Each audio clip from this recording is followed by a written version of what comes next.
SuperTalk Mississippi media production. Hi, this is Dr. Andy Barlow with the Chiropractic Physician Center of Tupelo and author of the #1 best-selling book, The Code Breaker. Are you sick and tired of being sick and tired? Then call my office at 662-844-1414 and order my new book, The Code Breaker. This is Gerard Gibert, and thank you for listening to MidDays here on SuperTalk Mississippi. Get ready to go beyond the headlines and join a meaningful conversation with people from around the state. Hello. You're listening to MidDays with Gerard Gibert here on SuperTalk Mississippi.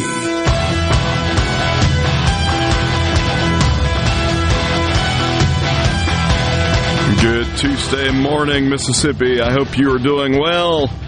Welcome to MidDays with Gerard Gibert. Gerard is out. Russ, Latino guest hosting again today. I guess on Friday it wasn't too horrible. They said I could come back, visit with my pal Rhino in the booth. Rhino, you have a good weekend? Oh, yeah. It didn't seem quite long enough, but then again, this time of year, it doesn't really seem like there's enough time for all the fun to be had. There's a lot of fun this time of year. Fall is by far my favorite season of the year. And I think it's because you're coming out of these super hot months and you're just blessed that you walk out of the house.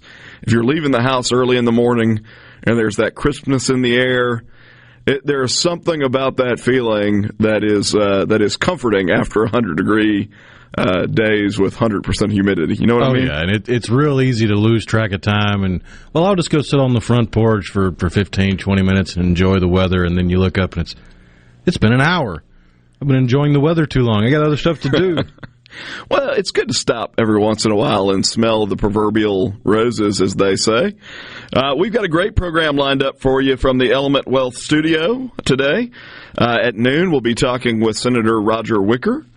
Senator Wicker is going to come on and talk to us a little bit about the atmosphere in Washington, D.C. right now, midterm elections on the horizon, and then developments with the Russia-Ukrainian conflict. Obviously, over the weekend, that got heightened and has been escalating for some time now. Ilya Shapiro from the Manhattan Institute is going to be on with us around the 11:37 mark, if you will, in the 11 o'clock hour. Ilya is a constitutional lawyer and an expert on the Supreme Court. We're going to talk a little bit about the Supreme Court term, which just began on October 3rd, so we're not too far away from that. And they've started to hear some really big cases. You know, coming out of last year, there were a number of huge cases decided by the Supreme Court. Obviously, the Dobbs case, which we know well in Mississippi, and which the entire nation knows well, given the height of that precedent and how long Roe had been in effect. But we'll talk a little bit about some of the cases that are coming down the pike this year. Also, some very, very large cases. And look, I know there are a lot of people who look at the Trump presidency, if you're on the left side of the ideological spectrum, with derision, and if you're on the right side of the ideological spectrum, it's a little bit of a mixed bag sometimes. But whatever you think of his presidency, if you believe that power should ultimately reside in elected representatives to make policy, and if you believe that most of that power should reside locally where we can control and hold people accountable, then the U.S. Supreme Court in its current composition is as close to that form of government as we've had in generations. And it would not be in the place that it is in if not for the appointments that President Trump had made, and if not for the work, candidly, that Mitch McConnell had done in the Senate to get people confirmed, in some cases, in extremely partisan and tight circumstances. I mean, you know, there was a day and age when Antonin Scalia got confirmed with, I think, 97 votes in the U.S. Senate, and Ruth Bader Ginsburg, I think, got confirmed with 98 votes in the U.S. Senate. Obviously, those days are gone. So a lot of work went into getting people put on the court that actually believe that it's the role of a justice not to make laws, but to define or say what the Constitution allows, right? And so I think we've got a court that's very close to that right now. Certainly, not every decision is going to be a decision you agree with, but I think structurally in a great place, and we'll talk with Ilya about that. And then in this hour, we'll talk to William McKinley, Mississippi Department of Wildlife and Fisheries. Deer season is upon us, or at least bow season is upon us. And gun season's right around the corner. Also, fall turkey season right around the corner. We'll talk about kind of what they're seeing, what they're expecting out of the season, talk a little bit about CWD, chronic wasting disease, and just get his take on things right now. I know there are a lot of people listening, and a lot of Mississippians generally, who for generations hunting is a fall tradition, and so we look forward to that. Rhino, do you know the background on his name? Because obviously that is a president. President McKinley? Yeah. But I'm saying William McKinley, you think he's named after the president? I don't know.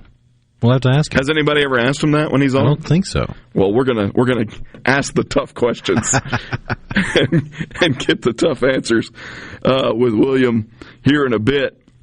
Good football weekend for Mississippi schools for the most part. My Southern Eagles not quite as good this weekend against Troy. And I say I'm an Ole Miss fan, but I've got a nephew that plays safety at USM, and so I've become, at least while he's in school, a Southern Eagle. They struggled a little bit against Troy, which is a good football team at Troy, but Ole Miss and State both took care of business. And I know you probably have already talked about this, but here's my opportunity to talk about Ole Miss for the first half. Looked like it was not going to take care of business. Second half, figured it out. Right? It seems to be their MO this season. They can't quite seem to put together a 4-quarter game. Yeah, but normally it's the first half that they rock out, and the second half they kind of limp across the finish line. This week looked really bad in the first half, and in the second half just went lights out, blazing speed, scored 28 points, I think, in the third quarter, and really took control of that game. State also looked very good this weekend against an Arkansas team that didn't have K.J. Jefferson, but still looked really good. It's going to be one heck of an Egg Bowl this year, or at least it is looking that way. Both teams have got some hard games coming up, though. It depends on how it plays out, but it could be an impactful Egg Bowl. It could be. It could be. Ole Miss plays Auburn this week. Conventional wisdom says that shouldn't be a tough game, but conventional wisdom also said that the first half against Vandy shouldn't have been tough. So we'll see. And then State's got, I think, a tougher challenge in Kentucky, a team that Ole Miss just barely beat at home. That should be a fun challenge for them. So, you talk about fall and all the fun stuff to do. That's certainly top of mind for me when weekend starts. Game day comes on early in the morning and we get rolling. The market, at least early today, was not doing super hot. I don't know how it's doing right now. Right now, you looking at it? Let's see what the latest update is. The Dow has bounced back. We've at least got the big blue chip boys doing a little bit better this morning, up 129 points, give or take. Yeah. NASDAQ is down. Man, the NASDAQ, the entire market is taking a beating. But if you're invested in tech and innovation, you have taken an especially large beating this year. And candidly, that's a lot of portfolios. That's a lot of retirements. Probably something that's not being considered right now is that's also a lot of pension plans that are tied up in the market. We think about 401ks and private retirements, but state pension plans and local pension plans as well, tied up in the market right now. And it has certainly been a painful 2022. 2021, we had this massive run-up, and it has come down equally fast, if not faster, in 22. NASDAQ, I think, yesterday hit a 2-year low. So not great. Jamie Dimon and others. Of course, Jamie Dimon is J.P. Morgan CEO, somebody that's kind of looked at as an elder statesman, if you will, in the financial industry at this point. His word is taken very seriously. Sounded some alarms yesterday about the depth of the recession that could potentially come. Of course, if you subscribe to previous definitions of a recession, we are already in one. We've had 2 quarters of contraction in our economy. All indications is that things are about to get worse, unfortunately. Happy Tuesday. Sorry. Well, at least PayPal's off the bottom of what they were. Yeah. They lost 10%. Now they've only lost just under 9%. Yeah, we're living in this ridiculous era when a stock can lose 10 or 15% in a day.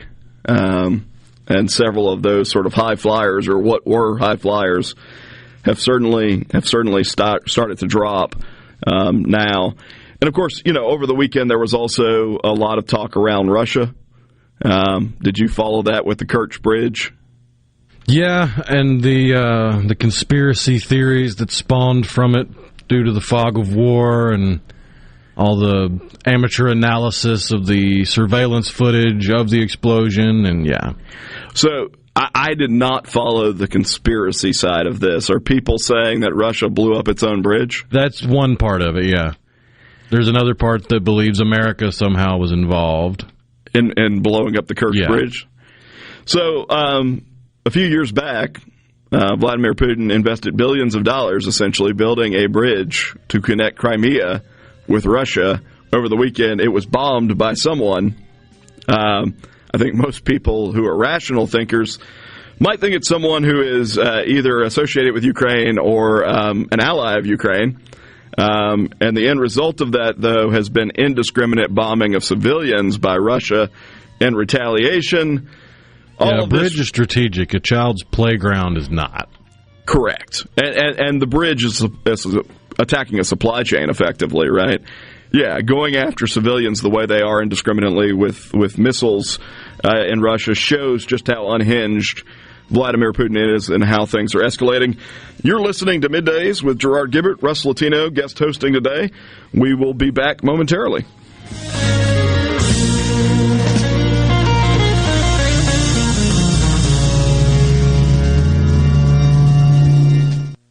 Your next deal on wheels is at Pinnacle Motors. Head on over to Highway 471 at Baker Lane and Vine Street in Brandon for that no-hassle experience on your next pre-owned car, truck, or SUV. Classics from a 57 Chevy to a Corvette, we have those too. And grab that trailer to pull that four-wheeler, ATV, or tractor as well. Financing, warranties, and we'll buy your vehicle too. Pinnacle Motors is the place for you. Visit us online at PinnacleMotorsLLC.com. That's PinnacleMotorsLLC.com. Quality vehicles, affordable prices, Pinnacle Motors. Ace Bolt & Screw is proud to announce the grand opening of their third Central Mississippi location at 599 Highway 49 South in Richland. 3 times the convenience, 3 times the selection, and 3 times the service. Visit Ace Bolt & Screw on Julianne Street just off Gallatin and Jackson, right on I-55 at the Gluckstadt exit, and now Highway 49 South in Richland. They have millions of fasteners, a massive selection of tools for pros, and more. Now 3 locations strong. Mississippi family owned and operated for over 50 years. Jenny King, the king of clean. How do you and your staff get things done? Teamwork. When a team works together, they can do anything. That's why all of us at Jenny King, the king of clean, are excited to team up with you. At Jenny King, our team has been working together for over 35 years, cleaning your places for work, education, medical attention, eateries, stadiums, and worship. Let our team help your team. Go to JannyKingCleans.com and trust your clean to the king. That's JannyKingCleans.com. Jenny King, the king of clean. So how do you know if you have hail damage? Not all roof damage can be spotted from the ground. Gallo here. From experience, believe me, you need a pro that you can trust to give you an honest assessment of your roof. There's no better team than Watkins Construction and Roofing. You can trust them to give you an honest evaluation. The Watkins team will answer your call 24/7 and give you a complimentary roof inspection and estimate. Plus, count on them to get back with you as fast as the next business day. Financing is available. Count on the pros. Watkins, 601-966-8233. How can RJ Young help you? With digital communications, managed IT services, business process outsourcing, and office equipment and technology, RJ Young is your source for the technology solutions that power your business. For more information and a quick demo of the modern office and how it's increasing efficiency and bottom lines of businesses across the country, visit us at themodernoffice.com. For a flipping good time, come down to Cock of the Walk. Celebrating our 40th anniversary at Cock of the Walk. Voted the best catfish in Mississippi with our grilled or fried catfish along with greens, coleslaw, and a skillet of our homemade cornbread. With locations on the Reservoir, Pocahontas, and 1 mile from the Grand Ole Opry in Nashville, Tennessee. Catfish, hush puppies, and fried dill pickles. For a flipping good time, come down to Cock of the Walk. I like chicken. I like fish. I like hush puppies. I love it. Catfish is excellent. For a flipping good time, come down to Cock of the Walk. This is Ben Shapiro reminding you to listen to The Ben Shapiro Show weekday nights starting at 9 p.m. here on 97.3 SuperTalk Jackson. Middays with Gerard Gibert. What?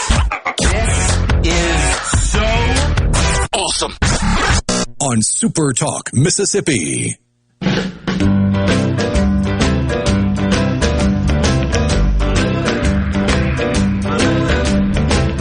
Shake an apple off an apple tree. Shake a sugar, but you'll never shake me. Welcome back, Mississippi, to Middays with Gerard Gibert, Russ Latino, guest hosting today for Gerard. Will Gerard be back tomorrow right now? I do believe. Excellent. We're coming at you live from the Element Wealth studio. We were talking about the stock market and all the volatility in the stock market right now. If you're thinking about or planning for retirement, and if you're looking for a plan, you can go see our friends at Element Wealth. Go to myelementwealth.com or call 601-957-6006 to let Element Wealth help you find your balance between income growth and guarantees. If you want to be a part of the conversation today, you can join us on the C Spire text line, 601-879-4395. We are joined now by William T. McKinley from the Mississippi Department of Wildlife, Fisheries, and Parks. Mr. McKinley, thank you for joining us.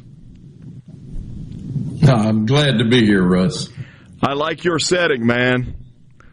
That looks like you've done a few interviews there. I've done more than one here. It's kind of nice to be able to not have to make a long drive to do this. The virtual world is a different arena we live in these days. No doubt. Well, look, Rhino and I were discussing this on air a little bit ago. Who in your family was just a huge William McKinley fan as a president? So, according to my grandfather, my great-great-grandfather's brother was President William McKinley. So, as it comes down the line, I would have been, I'm direct lineage there. He would have been my third great uncle. Oh, that's awesome, man. Very cool.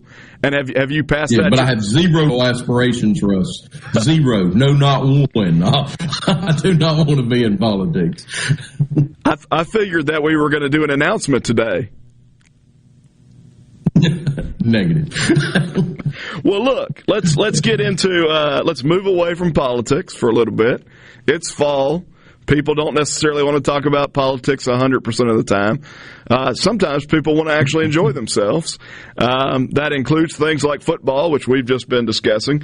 But it also includes, for a huge percentage of Mississippi, and something that's been passed down from generation to generation, climbing up in a deer stand. And so we wanted to have you on to talk a little bit about, what's the same from previous deer seasons, what's changed, what people should be looking toward as the gun season approaches. We're already in bow season. But I wanted to start by asking you, how did the velvet season go? It was a success, Russ. It was.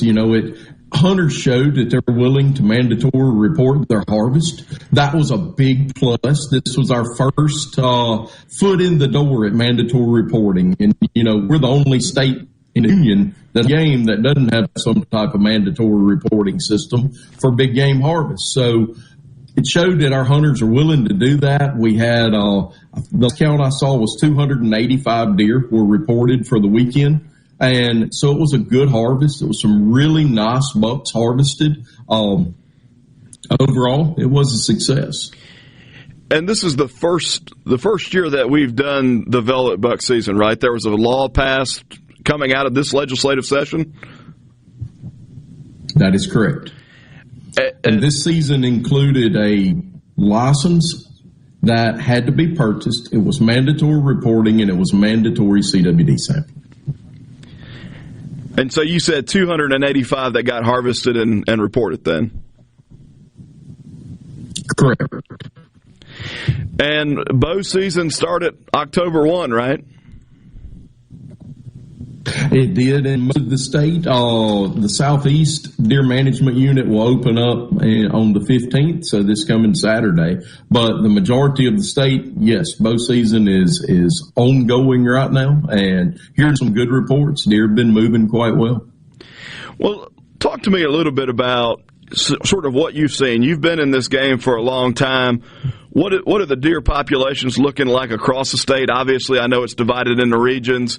Are we at a point, because I'll tell you, where I live, nobody hunts, but, man, the deer are around in plenty. Are we at a point where we're trying to make it so that more deer are getting harvested? What's the population look like across the state? So our method of trying to estimate the deer population is called population reconstruction, and we actually take how many deer harvested, how old they were, and kind of go and look at, well, they had to be here a few years ago. So you can imagine they don't stand still and get counted very, very easily. So with those numbers, though, we had some really low harvests back in 17 and 18 because of some reduced antlerless regulations. People couldn't harvest as many antlerless deer. Our harvest numbers dropped. The herd appears to be increasing and increasing fairly rapidly right now. We had 268,000 deer harvested last year, according to our estimate, by licensed hunters. So well over 300,000 we estimate across the state were taken last year. And one of the great things is we saw more hunters out there last year. But we still need more deer taken. We offer a bag limit in most of the state of 8 deer, 3 bucks and 5 does, and the average hunter is only harvesting about 1.5 deer. So we encourage hunters, take a few more deer. And part of that is that you've got fewer people now getting in the stands, even though in Mississippi it's still a tradition. Across the country, we're seeing fewer and fewer hunters. Is that right? Yes, Russ, you are correct. I was recently at a meeting in Kansas with the Midwestern and Southeastern deer coordinators, my equivalent throughout these 2 regions of the country. That was one of our biggest topics, is that the number of deer nation, it's dropping. In Mississippi, we saw a bump up the past couple of years. That's a good thing. But overall, numbers of deer tend to be increasing and number of hunters tend to be on a slow decrease nationwide. That's not a good combination. We have to control this deer population. What do you attribute the bump in Mississippi versus the rest of the nation to? Is it just people were tired of being, cloistered because of COVID, so they got out and did something? Or is it because you guys have kind of changed the approach for youth hunters? I know the regulations associated with youth hunting allow for a little bit more leeway in terms of what they can bag and when they can bag it. Yes, and I think the answer to your question is all of the above, plus prices of meat went up and people were able to gain a deer from the freezer and put one in the freezer. I think factor all those, every bit of that, as people begin to see more deer, it tends to lead people to go out and a few more people to go out and hunt. So with the deer population increasing, more hunters hit the woods. For several years running, we've been talking about CWD. And I wonder, one, if you couldn't give kind of an update on, is the problem being kept in control? Is it getting worse? What should hunters know as they're thinking about, okay, well, I just harvested a really nice buck, and now I got to figure out what to do with it. You guys required with the velvet bucks, mandatory CWD testing. Is that something that you think, I guess I'm just asking, what is the trajectory of the disease? What are the risks, and what are you advising hunters to do? So we could spend 30 minutes on this, Russ. I'm going to condense it as much as possible. We do encourage hunters to get their deer sampled. And no matter where in the state, the disease continues to spread. It was only mandatory sampling during that window of the velvet season. No other portion of the season is, but we encourage hunters to get them sampled. We're finding positives outside of the previous year's positives every year.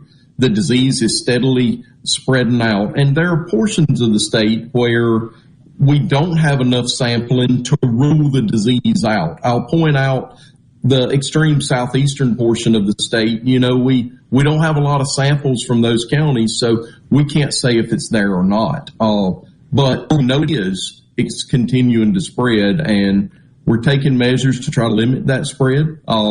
We offer some incentives for hunters in the CWD zones and the best way to slow the disease's spread is to remove a positive deer before it spreads it to another deer. And place to find a positive deer is where you've already found a positive deer. So we encourage those hunters to take more deer. William, can you stick around for another segment and talk a little bit more about CWD, where people can go to get samples done, and then let's talk a little bit about fall turkey season too when we come back. That work? Yes, sir. Sounds great. Very good. You're listening to Middays with Gerard Gibert. I'm your guest host, Russ Latino, filling in for Gerard today, coming at you from the Element Wealth Studio. We'll be back in just a moment.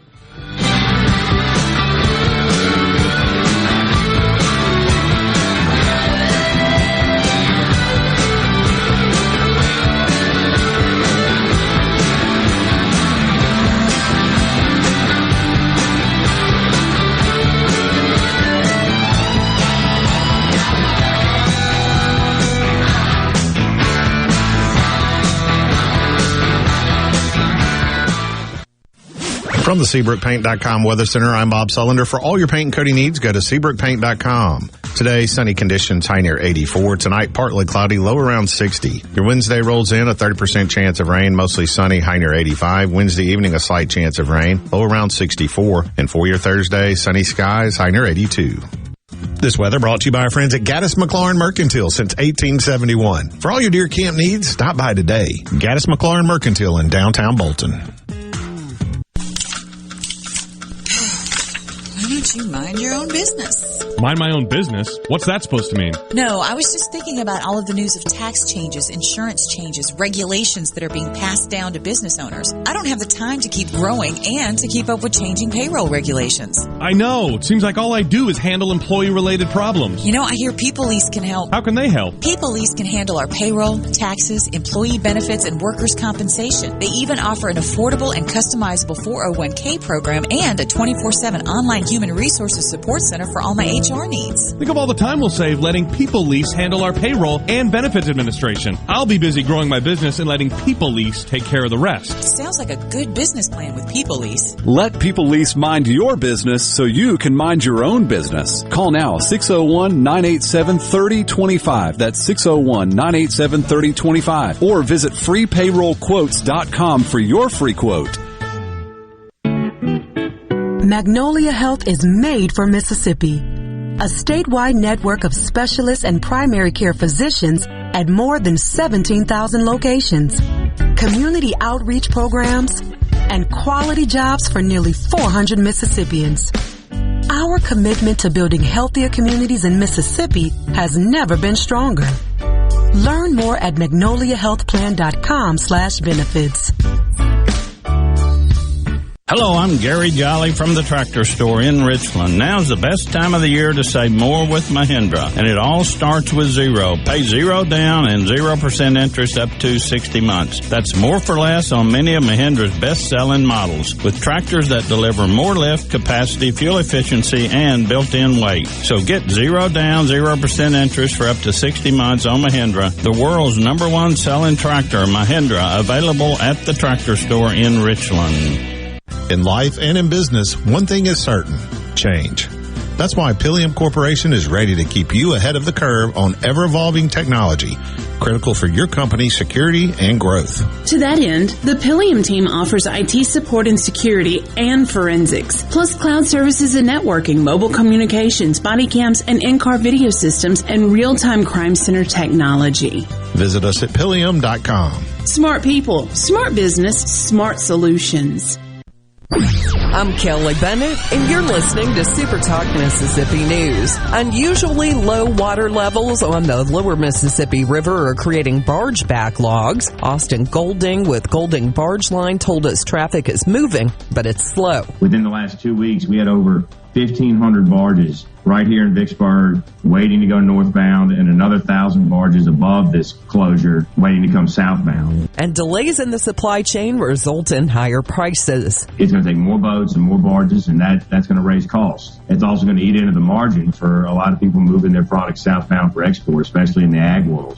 We're seeing a lot of delay getting grain out of the fields and getting the harvest southbound, right here in the Delta, all the way up into the upper and into the Ohio Valley. So less barges means a lot more time and a lot more expense to get this stuff to market. Much of the region surrounding the river is abnormally dry, and in some areas they're experiencing severe drought. Digital banking from the Citizens Bank is great if you're like me, shall we say, night person. With our secure online banking and mobile app, you can bank on your own time. With a touch of the screen, you can pay bills, make deposits, even transfer funds on the fly. See digital banking in a new light, just not sunlight. Download the app today. The Citizens Bank, member FDIC. Hey, it's Richard Cross from Sports Talk Mississippi. Every day, be sure to catch the college football fix driven by Ford and your local Mississippi Ford dealers. Speaking of Ford, greatness starts with the 2023 Ford F-150. Winning requires the right game plan, like the impressive towing and payload you will only find in the 2023 Ford F-150 truck. No wonder Ford F-Series are America's best-selling trucks 45 years straight. Visit your local Mississippi Ford dealer or buyfordnow.com for details. And don't miss the college football fix. You know that nowadays, most people go online to look at a business before they spend their money. Do you have an old, outdated website or just a Facebook page and still not bringing in customers? Targeted digital advertising from SuperTalk Mississippi Media Digital's highly trained and trusted staff is the answer. We're ready to work with you to help your business capitalize on the power of digital marketing. Call 601-991-2305 or go to stmmdigital.com to get started today. Attention, adoring fans! It's time for MidDays with Gerard Gibert on SuperTalk Mississippi. Whatever happens, I leave it all to chance. Another heartache, another fate. Welcome back to MidDays with Gerard Gibert. Guest hosting today, Russ Latino. Glad to be with you today. Mississippi, hope you're doing well. Coming at you live from the Element Wealth studio. If you want to text a question for our guest, you can do so at the C Spire text line 601-879-4395. We are talking to William T. McKinley at the Mississippi Department of Wildlife, Fisheries, and Parks. Before we went to break, we were talking about CWD, chronic wasting disease, and how that is spreading in deer populations in areas that previously we weren't seeing deer that were testing positive. We are seeing some of that now. And then in some areas, William was telling us essentially that because samples are not really being taken, we really don't know whether or not those are problem areas. But the state has made it so that it is relatively easy to sample a deer that's been harvested, right, for CWD. Yes, we operate 63 drop-off freezers, and they're simply chest freezers scattered out across the state, and not every county has one, but every county either has one or touches a county with one. And a hunter can just drop the head of the deer they harvest. Everything's provided there, garbage bags, zip ties, a card to fill out. They drop it in, and they tear the receipt off the card. We clean these freezers out every Monday. We thaw them, remove the sample. We take the lymph nodes from under the chin, and those get sent to Jackson and make it to the lab by Thursday of each week. So we start getting results back the following week. So we tell hunters to give it a couple of weeks, but on low volume times, it may be sooner than that. We're also working with almost 70 taxidermists across the state. And say you harvest a buck that you want to get mounted, you can take it to one of these taxidermists. They're all listed on our website, as are all the drop-off freezers. Leave it with that taxidermist, and that taxidermist will pull the sample and turn it in to us. So you've made it relatively easy. I think that makes a ton of sense. Talk to me a little bit. We were talking before break about youth hunting and the fact that Mississippi, in some ways, experienced a bump in the number of hunters over the last couple of years compared to a lot of states.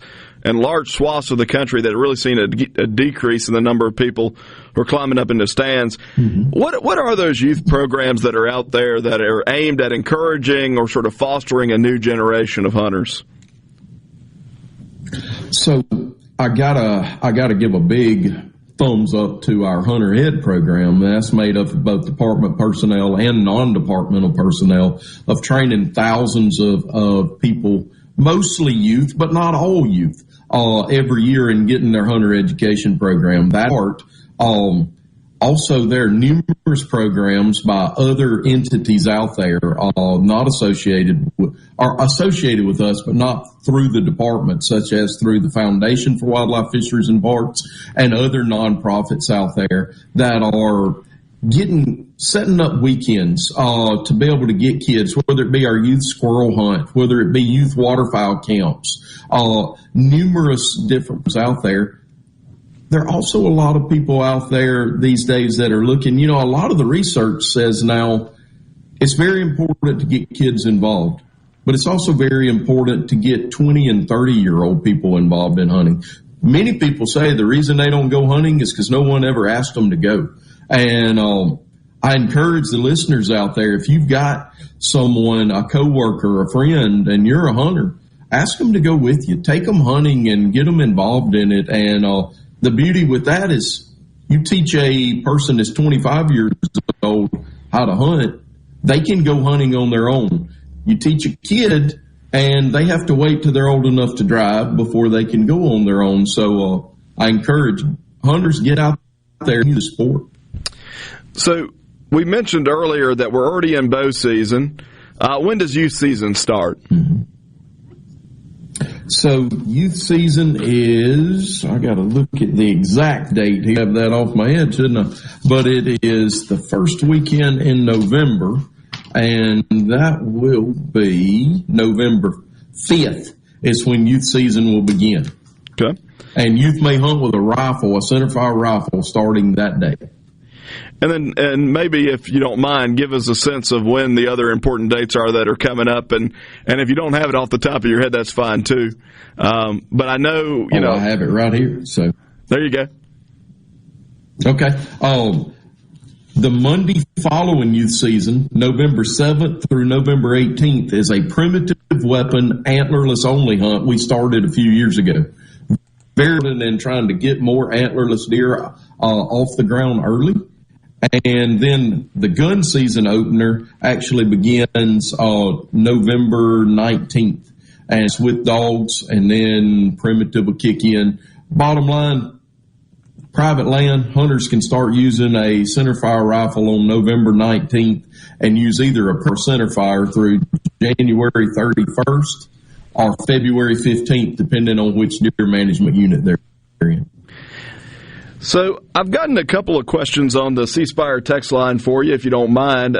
One of them essentially asked the question, William and Brandon, is there any chance of cross-contamination in the freezers? No, because we're actually removing the lymph node from the deer. And the lymph node, when it makes it to the lab, I've went to the lab. All of our samples are run at the MSU Vet Diagnostic Lab. Once again, a big thumbs up to them. They take the lymph nodes and they go inside the lymph node and cut a piece of tissue that roughly equals the size of a pencil eraser. So the cross-contamination is virtually non-existent for the type testing we're using. Okay, another question that I got was from someone who is over the age or about to be 65. It says that he was told that he did not have to purchase a license to hunt fish, saltwater fish, crab, or shrimp recreationally. Is that true?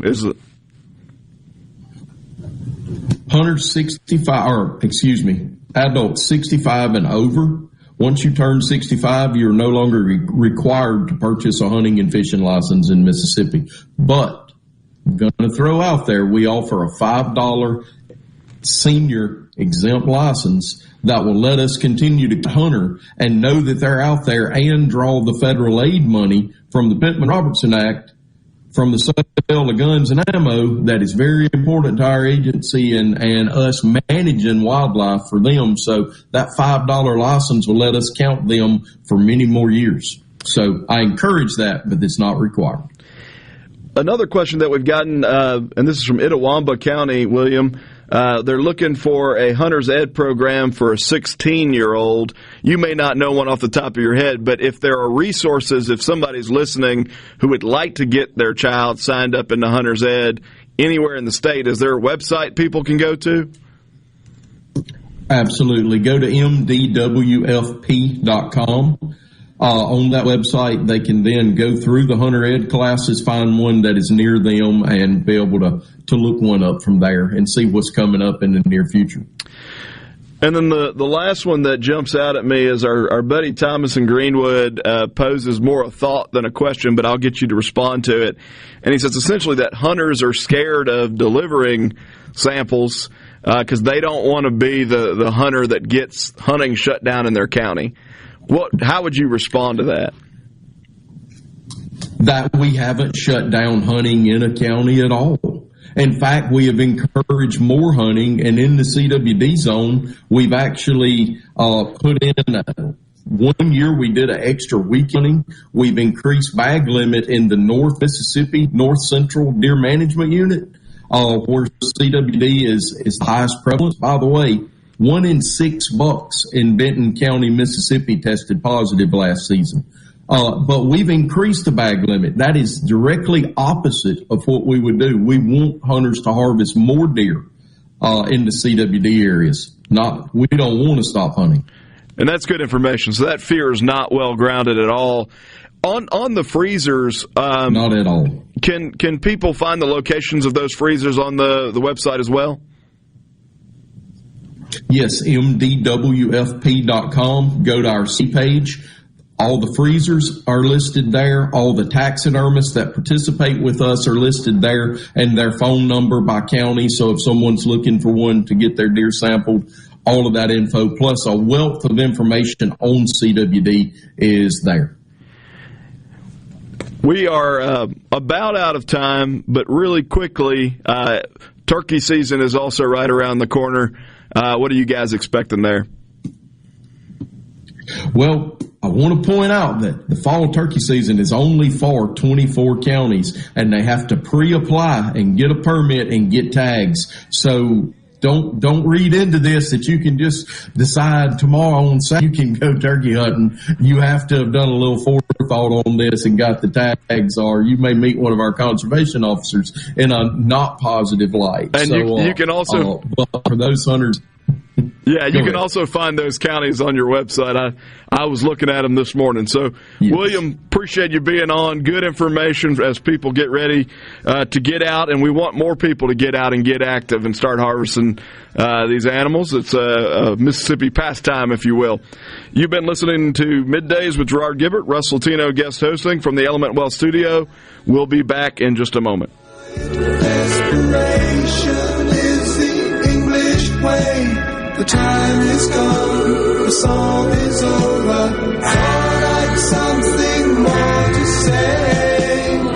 Hey, this is Bob, and if you're like me, you like dealing with local people. Majestic Metals was founded in Mississippi in 1954 and are headquartered right in Gluckstadt. For complete metal building systems and steel roofing and siding, call the hometown folks. Majestic Metals, 800-647-8540 or online at majesticmetalsinc.com. Don't just get a job, get a career with great salary and benefits. The Mississippi Department of Corrections has just increased your salary by 10%. If you qualify, you can be a corporal, sergeant, captain, or major, with base salaries ranging from over $36,000 to over $47,000. Add to that retirement medical benefit packages up to $17,000 more, all with paid-on-the-job training not far from where you live. Visit mdocms.gov to apply today. That's mdoc.ms.gov. For all your glass needs, call Venable Glass Services. Glass Networks. They're going to try and steer you to use their own glass shop. Well, you can tell your insurance you want to use Venable Glass, and there'll be no additional cost to them to get the highest quality glass. Venable Glass is locally owned and operated, and they do windshield replacement and rock repair right there in their shops. Or they'll even come to you in the Tri-County area for free. That's right, free mobile service. At Venable Glass, they also do frameless and frame shower doors, mirrors cut to size and installed, picture frame glass, tables, desktops, glass, insulated glass, plexiglass, commercial storefronts, and heavy equipment glass. Venable Glass. They'll come out and give you a free estimate. They want to work hard for your business. Venable Glass. Open Monday through Friday, 8 to 5, and on Saturday, 8 to noon. Hey, there's 2 locations too, in Ridgeland at 660 Highway 51 North and Brandon at 209 Woodgate Drive South in Cross Gates. Check them out on the web at venableglass.com. Remember, for all your glass needs, call Venable Glass Services, 601-605-4443. Tune in this Saturday morning from 8 till 10 for Weekend Gardening, where Garden Mama Nellie Neal will tackle all your gardening questions. Weekend Gardening, brought to you in part by The Tractor Store, your local Mahindra dealer. The Tractor Store, Highway 49 South in Richland. This is the opening agri-market report. The open at the New York Cotton Exchange, December cotton was down 37 to 87.85. March cotton was down 80 to 85.86. The open at the Chicago Board of Trade, November soybeans were up 3 cents, $13.77 per bushel. January soybeans were up 3 1/4 to $13.89 per bushel. December corn was down 4 1/4 to $6.94 per bushel. March corn was down a nickel to $6.99 3/4 per bushel. The mercantile December live cattle was up 90 to 147.90. February live cattle was up 67 to 151.42. November feeders up 195 to 174.82. January feeders up 125 to 175.52. And at the open, the Dow Jones up 25 points, 29,227. I'm Dixon Williams, and this is SuperTalk Mississippi Agri-News Network.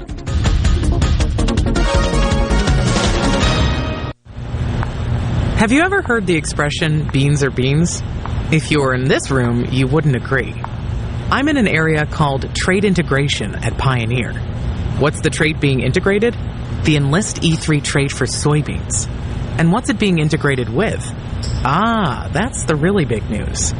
The Enlist E3 trait is now integrated with Pioneer's own exclusive elite genetics. It's called Pioneer Brand A-Series Enlist E3 soybeans. And there's no other soybean in the business like it. It has all the advantages of being part of a superior weed control system, similar to other soybeans.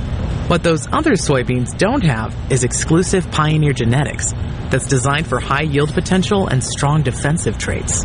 So at first glance, yes, beans are beans. They may all look the same, but their differences show up at harvest. Pioneer Brand A-Series Enlist E3 soybeans, like no other. Folks in the capital city metro area, love to have you join me tomorrow morning, 6 to 9, Gallo Show. We'll start your day the informed way. SuperTalk Mississippi 97.3. Come on. Middays with Gerard Gibert.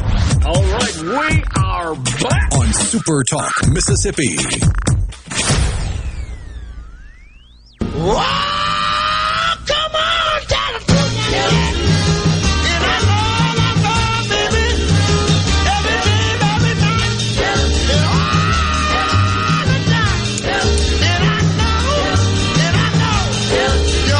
Welcome back to Middays with Gerard Gibert. Gerard is out today, but we'll be back tomorrow. For those of you just hankering for the G-Man, he's coming back. Russ Latino guest hosting today. Glad to be here with you. Glad to be with Rhino in the booth there. Great conversation with William McKinley just now about deer hunting season, which is upon us. And I know that's an exciting thing for many, many Mississippians. We're coming at you live from the Element Wealth Studio. If you're thinking about or planning retirement, go visit our friends at Element Wealth, myelementwealth.com, or call 601-957-6006. We've got high school football on the Super Talk these days, quite a good bit of it.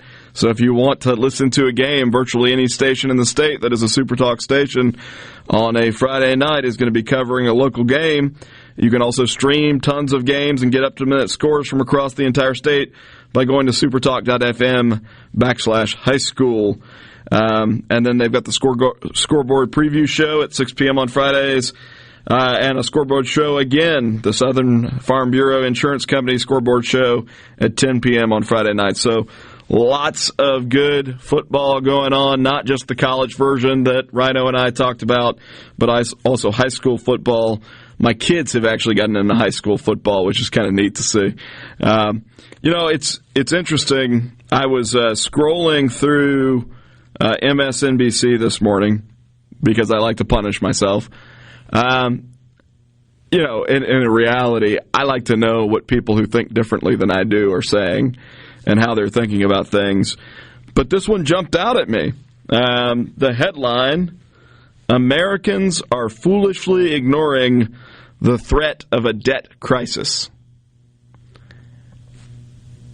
Now, accurate, yes, but interesting coming from MSNBC, a station that has largely toted the water of a perspective that says we can spend without concern.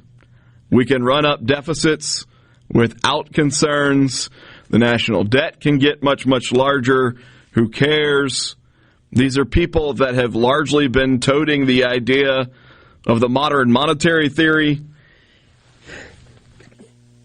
If you've never heard of that, the modern monetary theory is essentially this idea that deficits don't matter. And so all of a sudden, they're saying, oh, wait, the debt actually matters. Now, it's frustrating because if you read the article, it almost is like they've stumbled upon a revelation, that they're telling people something that they've never heard before. And in reality, they've been denying this point of view and really kind of making fun of and ridiculing this point of view for multiple decades now. You know, people like me have been seen as the sky is falling, you know, you're concerned over nothing, you're radical about the size of government, and all of a sudden now the chickens are coming home to roost, and even people like Jason Furman, who was President Obama's chief economic advisor, Larry Summers, who was also an economic advisor for President Obama, are sounding considerable alarms about the economic situation that we find ourselves in as a country. And it comes at a time when interest rates are going through the roof. It comes at a time where we can't bring down inflation. It comes at a time when the stock market is crashing. We are living in perilous economic times, and you combine that with everything that's going on in the world, whether you're talking about Russia and Ukraine or China and Taiwan, or even some of the movements that we've seen out of Iran as they are, you know, more agitated from sanctions that have been placed on them. There is a moment of reckoning that is coming, and it is somewhat frustrating when people who have been in denial for decades are suddenly like, no one saw this coming. You know, and the reality is, much like inflation, there are plenty of people who saw this coming. $31 trillion in national debt right now.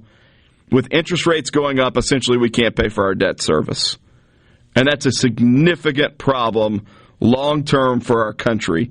It will affect the quality of lives for not only people who are my age or older, but really it's going to affect the quality of life and the opportunities that are available for our children and our grandchildren moving forward. And it is unfortunate that we allowed it to get to this point. We'll dig into that a little bit more when we come back from break. You're listening to Russ Latino, guest hosting for Gerard Gibert on Middays from the Element Wealth Studio. We'll be back in just a moment.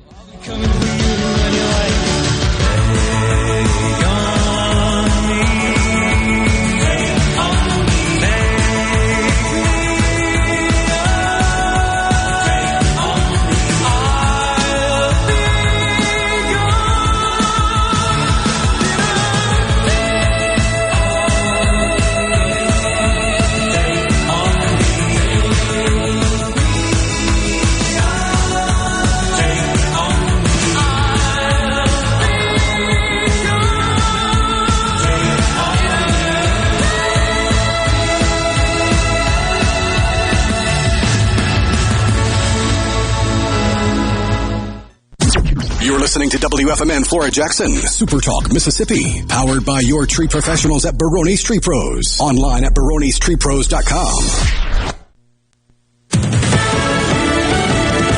Fox News. I'm Chris Foster. We're 4 weeks from Election Day in Ohio, a Senate debate between Republican J.D. Vance and House Democrat Tim Ryan. He wants to kill and confront, what is it, the MAGA movement, Tim? That's not exactly the rhetoric of a unifier. Movement. Kill and confront the extremist movement, of which J.D. Vance, unfortunately, is a part of. Leaving the Democratic Party, former Hawaii Congresswoman and 2020 presidential candidate Tulsi Gabbard. I can no longer remain in today's Democratic Party that's under the complete control of an elitist cabal of warmongers who are driven by cowardly wokeness. She did not say whether she'll join the Republican Party. G7 leaders, including President Biden, spoke again with Ukraine's President Volodymyr Zelensky this morning, jointly in a statement reaffirming their support for Ukraine's fight against Russia. America's listening to Fox News. At Gateway Rescue Mission, we feed hungry people. We offer shelter to people seeking life change. And we serve as sort of a beacon of hope that says, hey, God cares for you. I'm Rex Baker. Rescue Mission work is not glamorous, but we do see lives changed. Check us out at gatewaymission.org. Find out how you can get involved and join God at work here in Jackson and at Gateway Rescue Mission. Rogers Dept Chevrolet is Mississippi's largest General Motors business elite dealer. We make it easy to maintain your fleet with over 100 work-ready vehicles available for your job site. Diesel, gas, trucks, vans, and service bodies. And we build to your business specifications. It really is easier with Rogers Debt's fleet. Call the Rogers Debt's Business Elite Fleet Team today at 866-671-4226 or visit us online at rogersdabs.com. Rogers Dept Chevrolet. Find new roads. I'm Kelly Bennett, and you're listening to SuperTalk Mississippi News.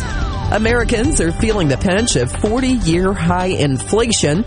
Jim Leggett, a professor of economics at Mississippi State University, talked about how we got here. We spent $6 trillion we didn't have, and you lost 1 million people. I mean, don't forget that. You lose 1 million people, and for whatever reason, about 1.5% of the workforce has fallen out of the workforce. And you get the impression that we're not really ready to face the answer. When you spend a bunch of money you don't have and spend a bunch of money you don't have, it never ends well. One of the books I've read talks about the periods of big government debt. He used the fancy word sovereign debt. Always ends in tears.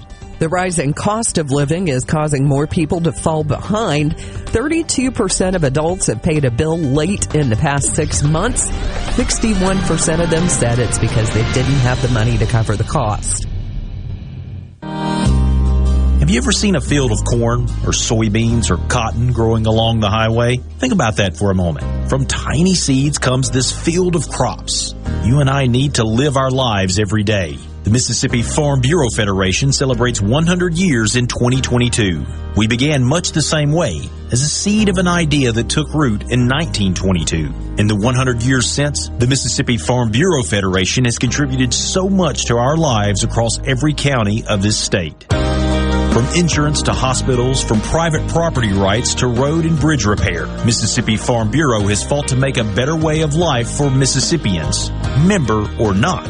So, while agriculture is important, we are not just a farm organization. 100 years of strengthening our families, our communities, and our state. The Mississippi Farm Bureau Federation. 100 years of faith, family, and Farm Bureau.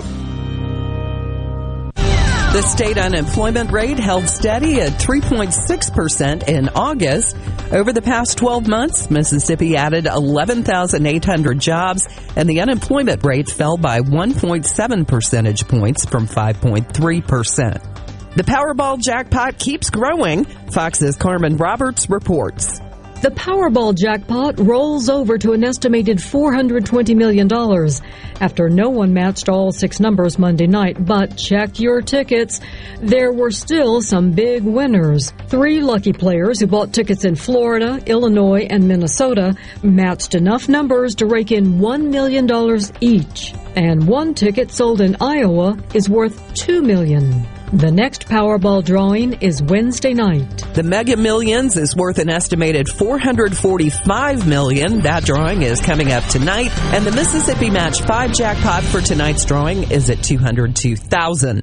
Touchdown! Saturdays in C Spire country are sacred.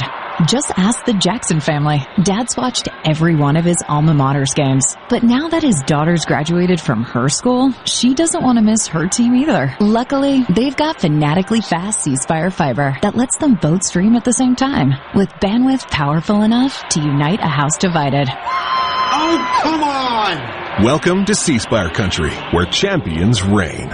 Visit cspire.com/fiber for details.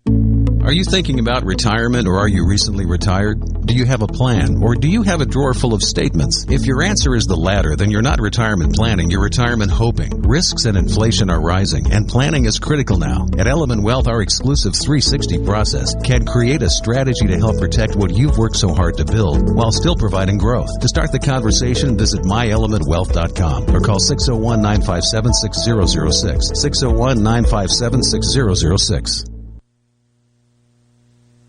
Here with a special invitation to join us weekday morning 6 to 9. Breaking news, quick shots, analysis, all right here on SuperTalk Jackson 97.3. Get ready to go beyond the headlines and join a meaningful conversation with people from around the state. Hello. You're listening to MidDays with Gerard Gibert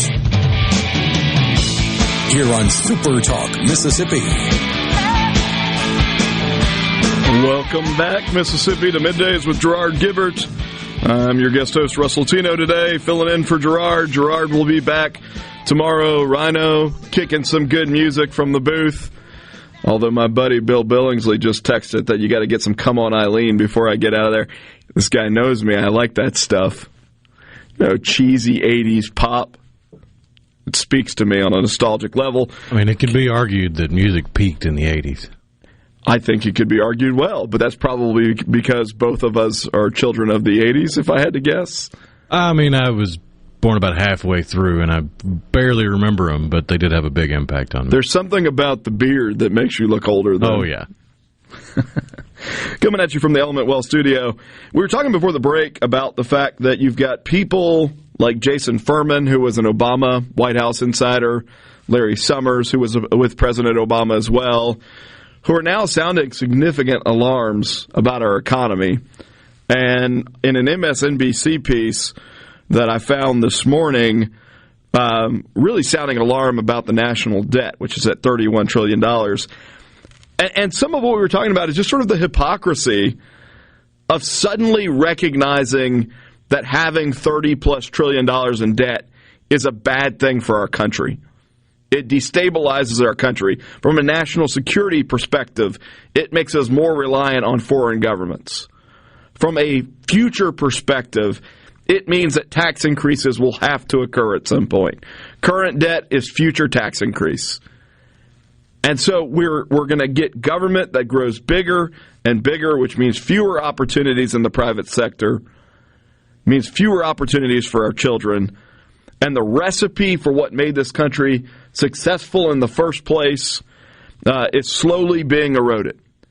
Because if you look at our history, what made this country successful in the first place was a relatively light-touch government that believed that individuals should have the freedom to use their skills and their effort to go out and accomplish something, to use their intelligence and their work ethic to go out and accomplish something, and that if they accomplished something that was worth anything, that people would pay them for it. And that's the nature of a market economy, where people say, you know what, Russ, the service that you're producing is worth money to me, so I'm going to pay you for it. Or the product that you're producing is worth money to me, so I'm going to pay you for it. And by that, I benefit, and the person who buys the service benefits, because they did it voluntarily. They didn't have to. They did it because they decided there was value for them. And that's how our economy has grown. That's how we've grown into the most prosperous nation in the history of the free world. It's how we've grown to have opportunities and technologies that previous generations couldn't have possibly dreamed of. The poorest person in America has access to technology that makes life better that John D. Rockefeller didn't have. Oh, yeah. The poorest person in America has more going for them than some kings did just before World War I.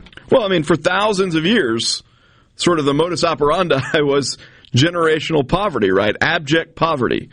People lived in poverty. They died early. They weren't educated. And our system of government, of light touch government, that allowed people the freedom to thrive and survive on their own, effectively created the most prosperous nation in the world, not only in the world, but in human history. And we're slowly eroding it. We're slowly undoing all of the ingredients to the recipe that made us successful.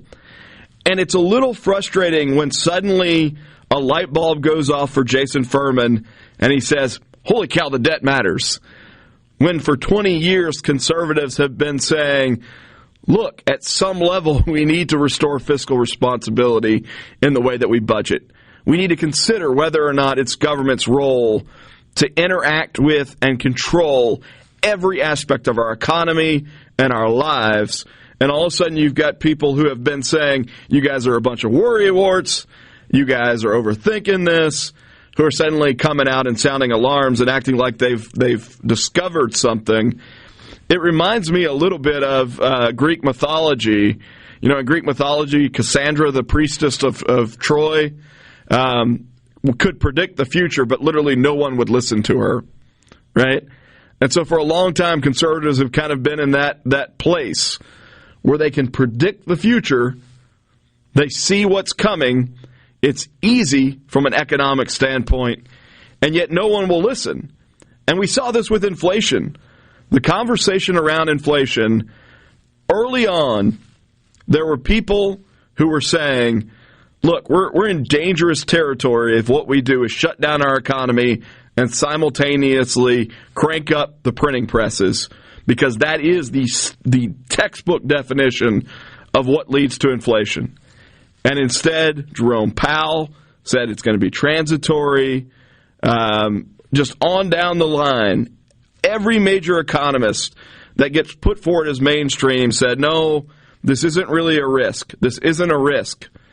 And then all of a sudden, when it became apparent that it wasn't transitory and that it was climbing and that we were struggling to bring it down, then all of a sudden it's like, well, nobody could have seen this coming. And it is mind-numbingly frustrating for someone to say that. I occasionally will repost a social media post that I did actually in 2020, where I basically said the comparison to the 1970s is staggering right now. And we're going to see over the next 3 years serious inflation. And this was in 2020. This is before the American Rescue Plan. And it wasn't because I was some sort of savant. It's because if you were willing to look, the writing was on the wall. And I'll explain what I mean by that briefly. So I wasn't alive in the 1970s. We now know that Rhino wasn't alive in the 1970s. But I know enough about the period from study to know what happened economically there.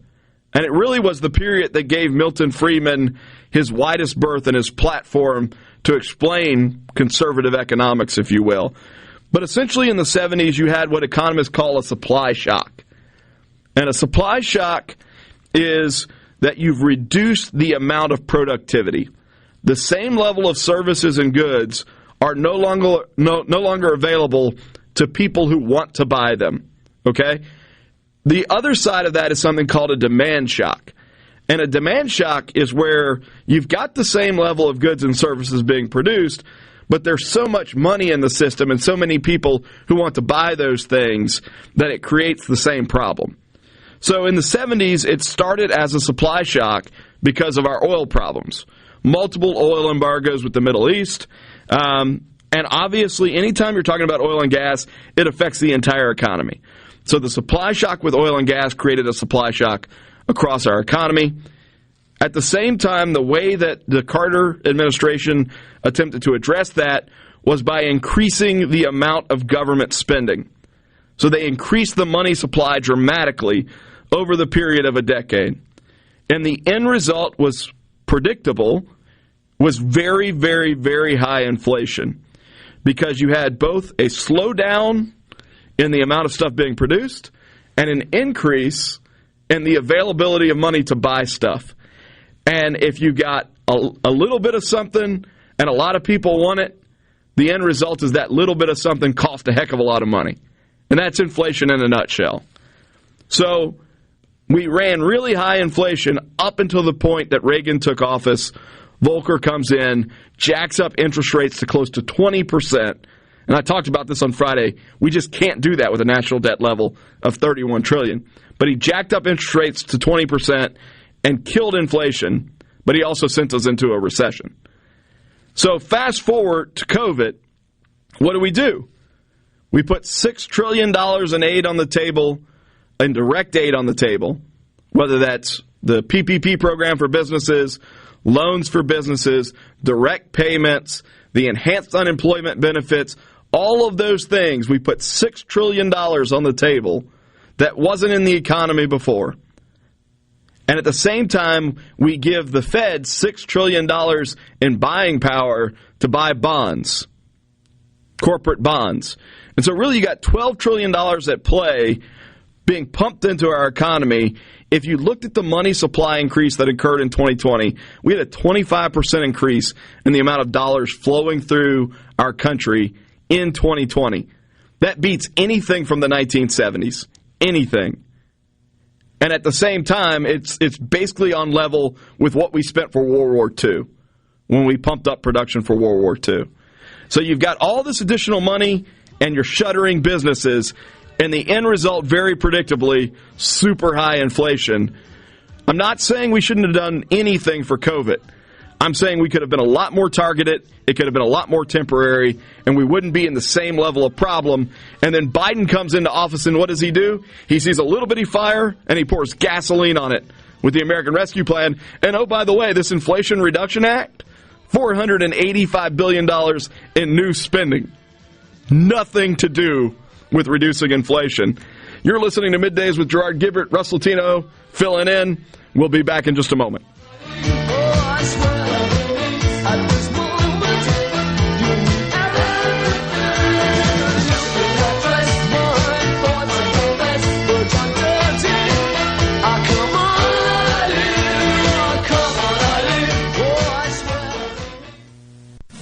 From the SeabrookPaint.com Weather Center, I'm Bob Sullender. For all your paint and coating needs, go to SeabrookPaint.com. Today, sunny conditions, high near 84. Tonight, partly cloudy, low around 60. Your Wednesday rolls in, a 30% chance of rain, mostly sunny, high near 85. Wednesday evening, a slight chance of rain, low around 64. And for your Thursday, sunny skies, high near 82.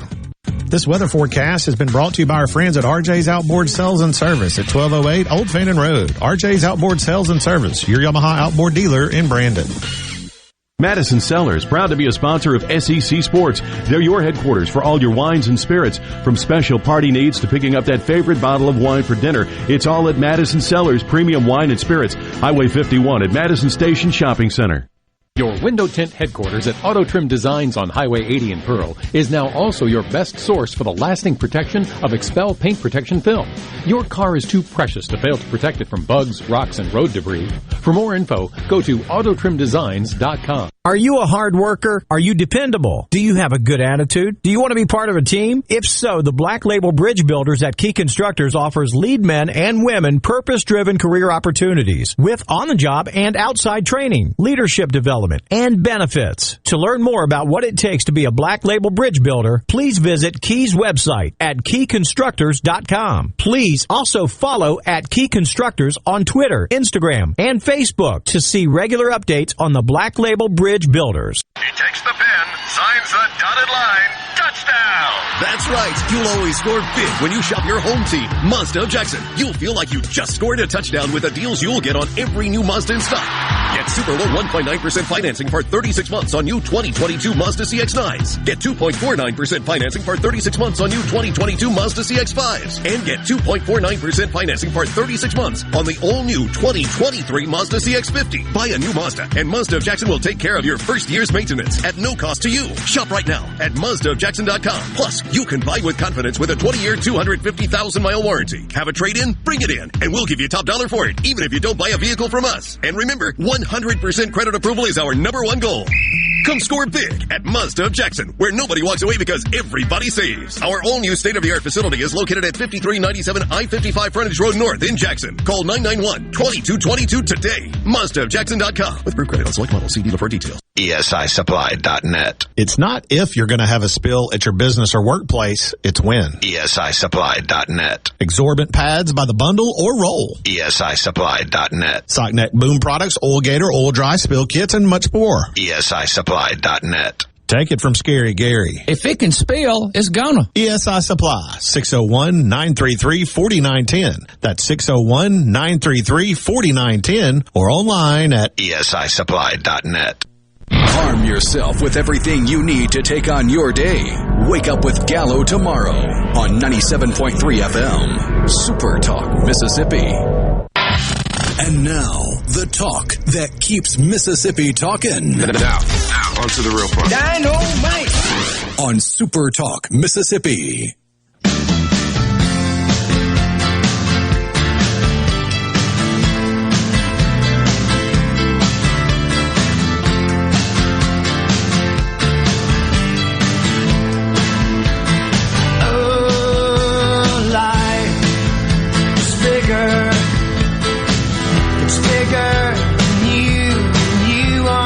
Welcome back to Middays with Gerard Gibert. Russ Latino guest hosting for you today. Having a great conversation. We'll have a great conversation in just a moment with Ilya Shapiro, Manhattan Institute, talking about the Supreme Court and all of its machinations as it begins a new term, taking on some very important cases. We were talking about this sort of slow realization, if you will, from some people on the left side of the political spectrum about how just perilous our economic situation is and how incredibly frustrating it is for those of us who have been saying, hey guys, something is coming. Like, we need to take this seriously. We need to stop running up the national debt. We need to stop just printing money left and right. We need to put a limit on what the Fed can do.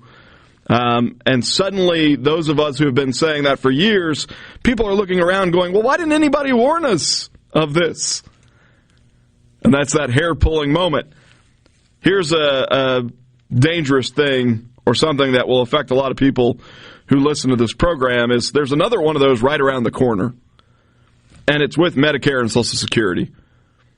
Both of those programs, save some reforms, are going to be insolvent soon. I think Medicare is 2026, which, by the way, is not that far away for Medicare Part A. Social Security, I believe, is 2034.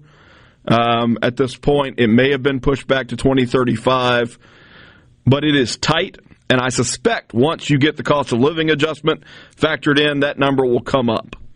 So we're much closer to the point of insolvency on both of those programs than what people may realize, but no one wants to hear it.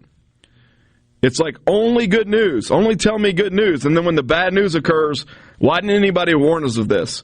When there was still an opportunity to step off the train track, why didn't anybody say there's a locomotive coming your direction? Let's figure out how to stop it. And so I hope that we are developing leaders that not only like to own the other side and not only like to talk about the cultural outrage of the day or whatever is the 24-hour news cycle, but I hope we are developing leaders that have the courage to address some of these problems before the train hits us on the track, because it is too late at that point. If you want to get involved in the conversation, you can join us on the C Spire text line, 601-879-4395. Several comments from the last segment. One of the questions that got asked was, well, look, I agree with your statements about the way that free enterprise should work, or the way that free markets work, if you will. But what do you do when a market gets captured by a single corporation or a small group of corporations? And I guess they're talking about how big business has gotten for some businesses. But the truth is that a lot of that occurs not because of market forces. A lot of the businesses that get to the point that they would have what some people would view as near monopoly force get to that point because of this unholy alliance between government in business and effectively something called regulatory capture, where the biggest players in the world or in a given industry go to the government and they don't ask to be regulated less. They ask to be regulated more in a way that prevents competition. A great example of this and a simple example of this is taxi cabs in New York City, right? A taxi cab medallion now in New York City is $1 million plus to be able to have a taxi cab, or at least it was pre-Uber, right? Because they had monopolized that industry, and the way they monopolized that industry was by making it really hard from a regulatory standpoint for people to compete. They shut out the Ubers and the Lyfts for a very long time, and lots of cities did this. And then finally when Uber and Lyft broke through because people were craving that technology and that innovation, the taxi cab companies cried hard. Oh, we've got all these regulations that are on us that aren't on Uber and Lyft. That's not fair. But if you go back and look at how those regulations came into existence in the first place, it was because taxi cab companies were trying to keep out competitors. So the solution is not to prevent competitors. The solution is to reduce the regulations that favor entrenched businesses. And that is the biggest driver of this sort of too big concern that a lot of people have. The flip side of that is this.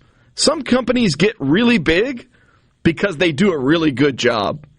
They offer things that everybody wants.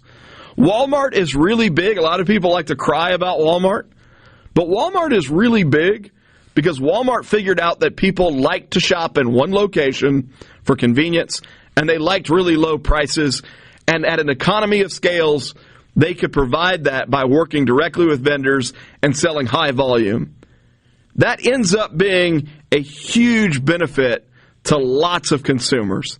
And so people choose to shop at Walmart. People choose, as I hold up my iPhone, to buy Apple products.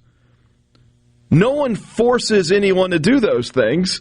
They do it because those companies are companies that they trust, or they provide products that people like, and that's a net benefit to all of us.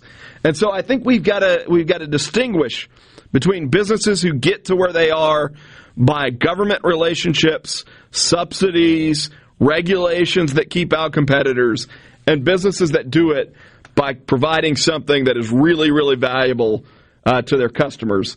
Another texter said, stagflation. Yes, that is the definition of what we are currently experiencing. I'm worried that the Fed cannot raise interest rates high enough to actually bring down inflation for lots of reasons. One, the national debt. We couldn't afford our debt service.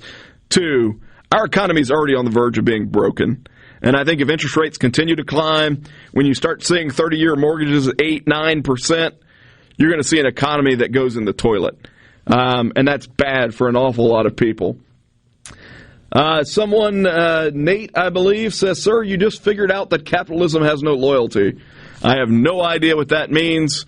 What I know is this, is that the United States, for a long time, operated very closely to a free enterprise system.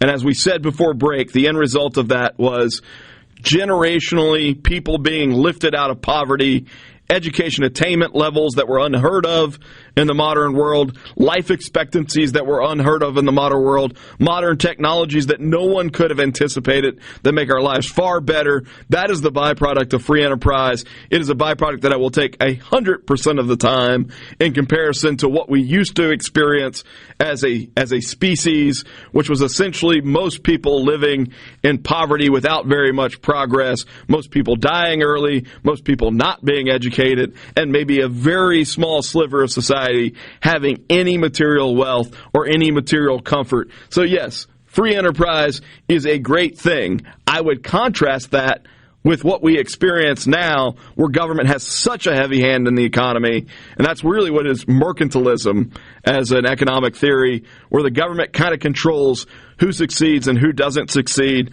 financially. We're not quite there, but certainly over the last several decades, we've gotten closer and closer to that. So I would reject the notion that the problems that we're describing are a byproduct of free enterprise. We've experienced tremendous prosperity and blessing because of free enterprise. The problem that we're experiencing is that we've deviated from foundational principles when it comes to how government should operate, how our economy should be run, and we're paying the price for doing that.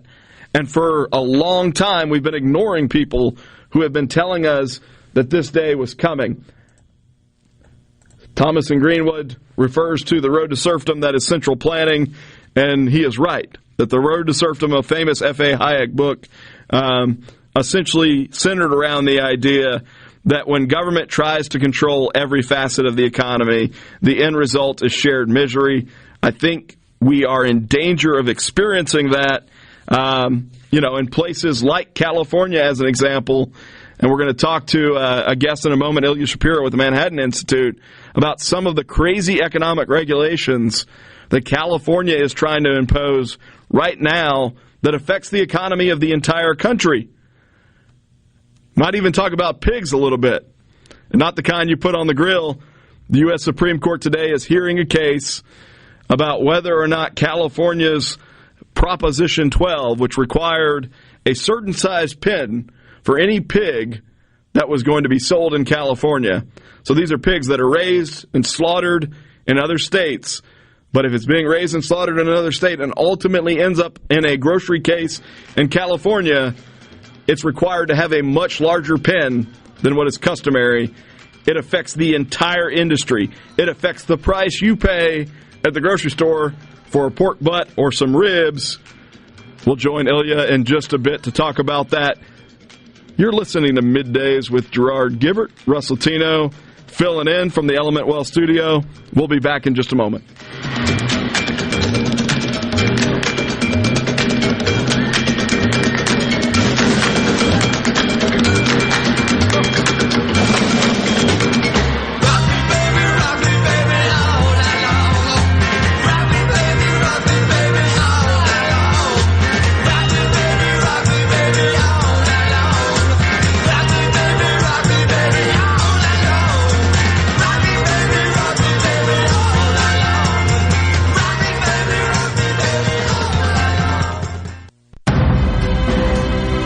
A Complete Flag Source is proud to announce that Mississippi has a new state flag. We are taking orders now for all sizes of the newly designed State of Mississippi flag. Flags are in production, and soon you can be flying one at your home, school, or business. Place your order by emailing at sales@completeflags.com, calling our store at 601-362-9333, or finding us on the web at completeflags.com. Have you paid a visit to our store? A Complete Flag Source is located at 5295 I-55 North, Jackson. Too far to visit? Give us a call at 601-362-9333 with your order or questions. Thank you for shopping local and supporting a Mississippi-owned business. This is Home Answers Radio, and my guest today is Trey Jackson of Bulldog Construction. Trey, if a business has uneven sidewalks, they're asking for trouble. Would you agree?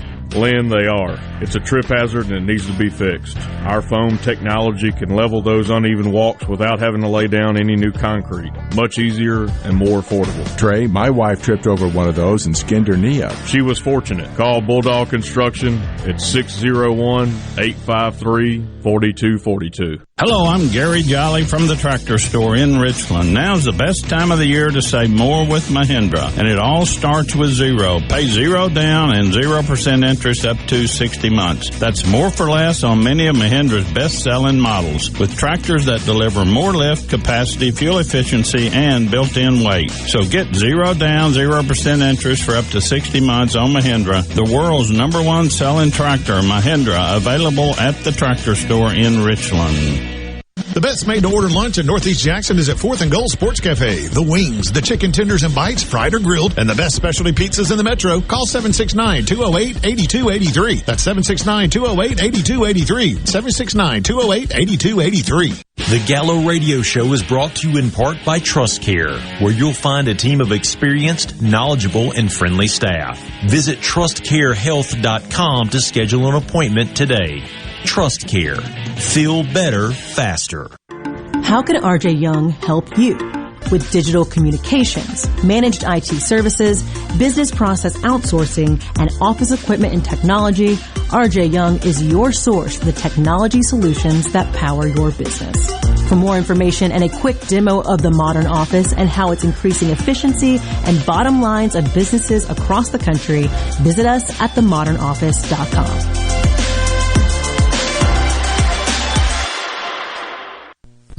I'm Kelly Bennett, and you're listening to SuperTalk Mississippi News. Americans are feeling the pinch of 40-year high inflation.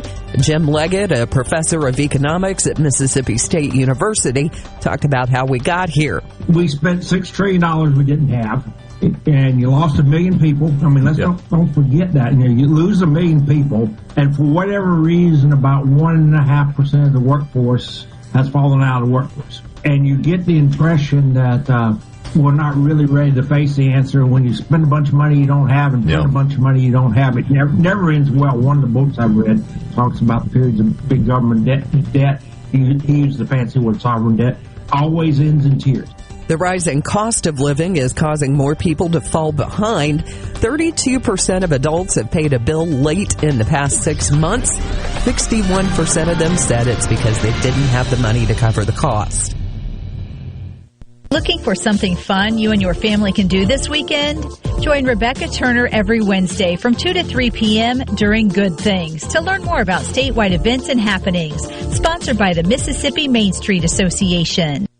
Join Mississippi's handyman Buddy Slowick every Saturday from 10 till noon as he broadcasts live from the Mississippi Construction Education Foundation studio.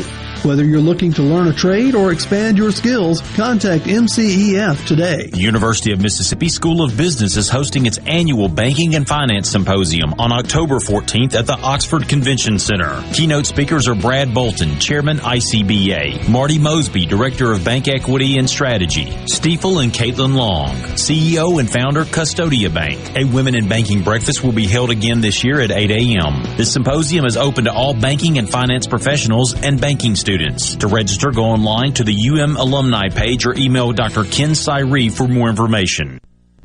Mississippi loves high school football, and now you can stream tons of high school football games from across the Magnolia State each Friday night just by going to supertalk.fm/high school. That's supertalk.fm/high school. And of course, on Friday nights during the season, there's always a game on your local SuperTalk radio station. The season's on the line. When it comes to high school football in Mississippi, nobody does it like we do. We are SuperTalk Mississippi. Middays with Gerard Gibert. It is on SuperTalk Mississippi.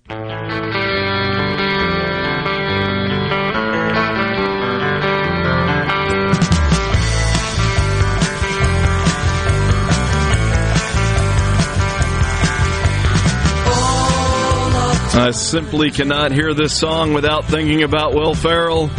It's not possible. Welcome back to Middays. Guest host today, Russ Latino. Hope you're doing well out there in Mississippi. Coming at you live from the Element Wealth Studio. If you want to be a part of the conversation, you can jump on with us at the C Spire text line, 601-879-4395.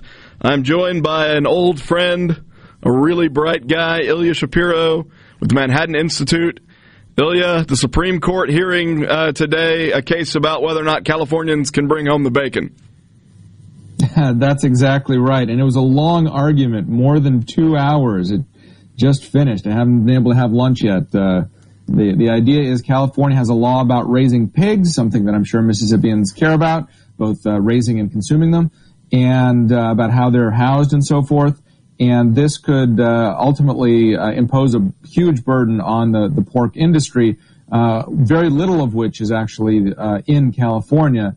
It's basically an animal anti-cruelty regulation and involves a complicated area of constitutional law involving states having an impact on interstate commerce.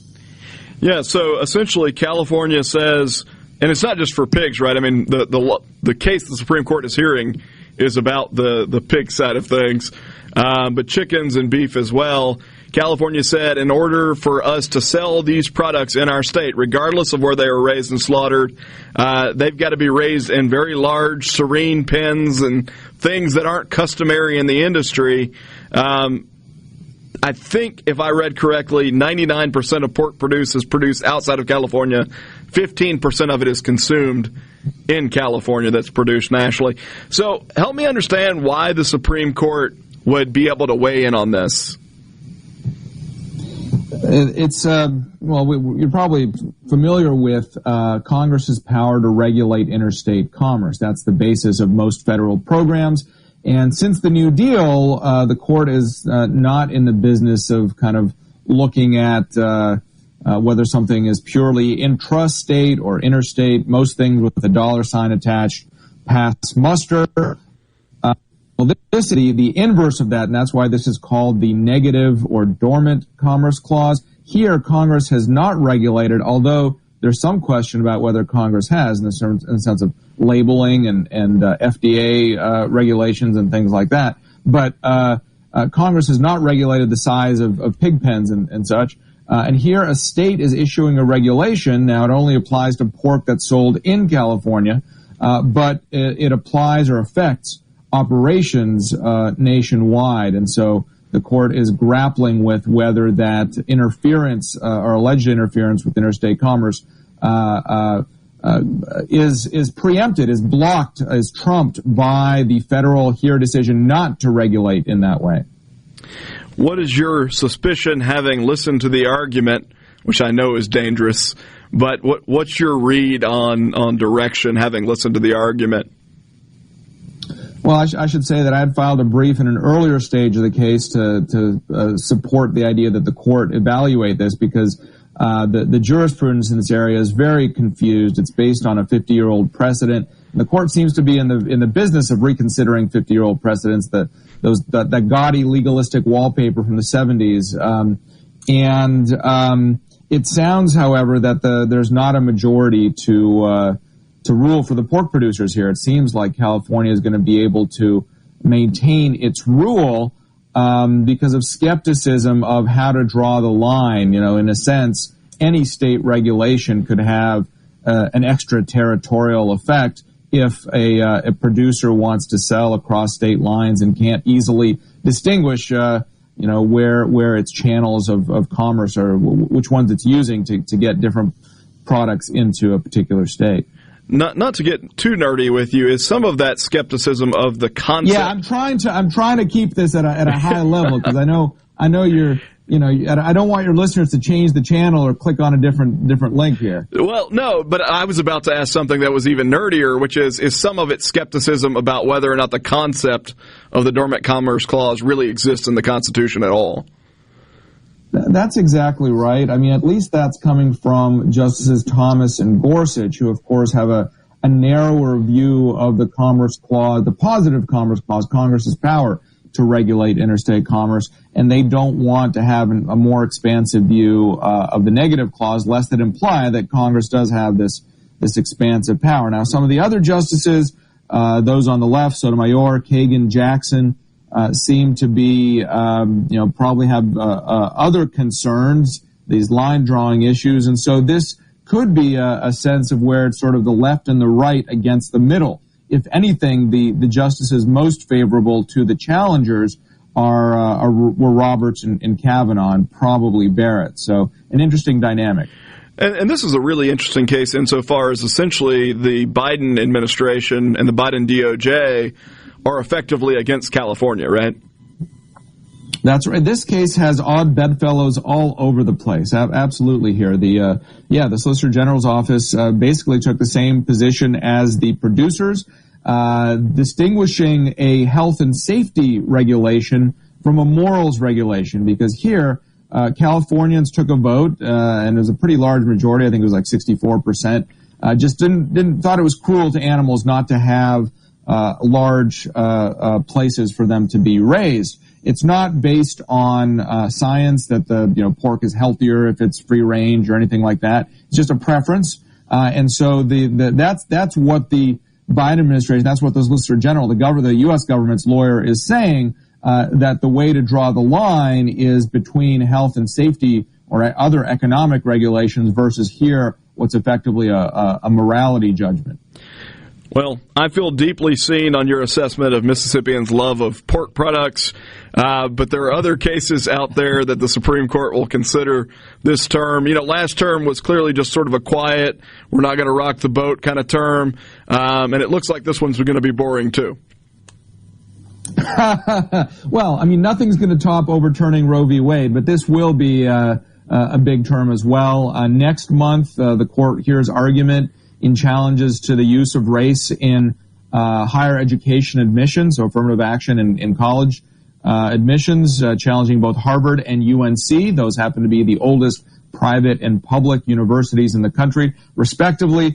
And the statistics surely show that there's something funny going on, because at any given level of educational attainment, SAT scores, etc., it's tremendously harder to get in if you're an Asian American versus white versus Hispanic versus black, and it can go down the scale. It's almost like they're engaging in racial balancing, which the Supreme Court said is improper. And at this stage in the game, again, looking at some gaudy 1970s precedent about the use of race purely for diversity, not to remedy past discrimination or anything like that, from which grain has ballooned our entire DEI, diversity, equity, inclusion apparatus in higher education, where that's felt more than probably anywhere else in American life. So that's going to be a huge deal.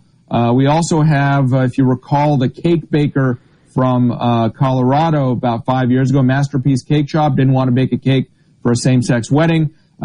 Similar case here, also out of Colorado, but involving a graphic designer and website design, which is unquestionably activity protected by the First Amendment. So we don't have to argue about whether cake baking or flower arrangements is expressive speech. Here it is, but we have the head-on collision, allegedly, between anti-discrimination law and the First Amendment.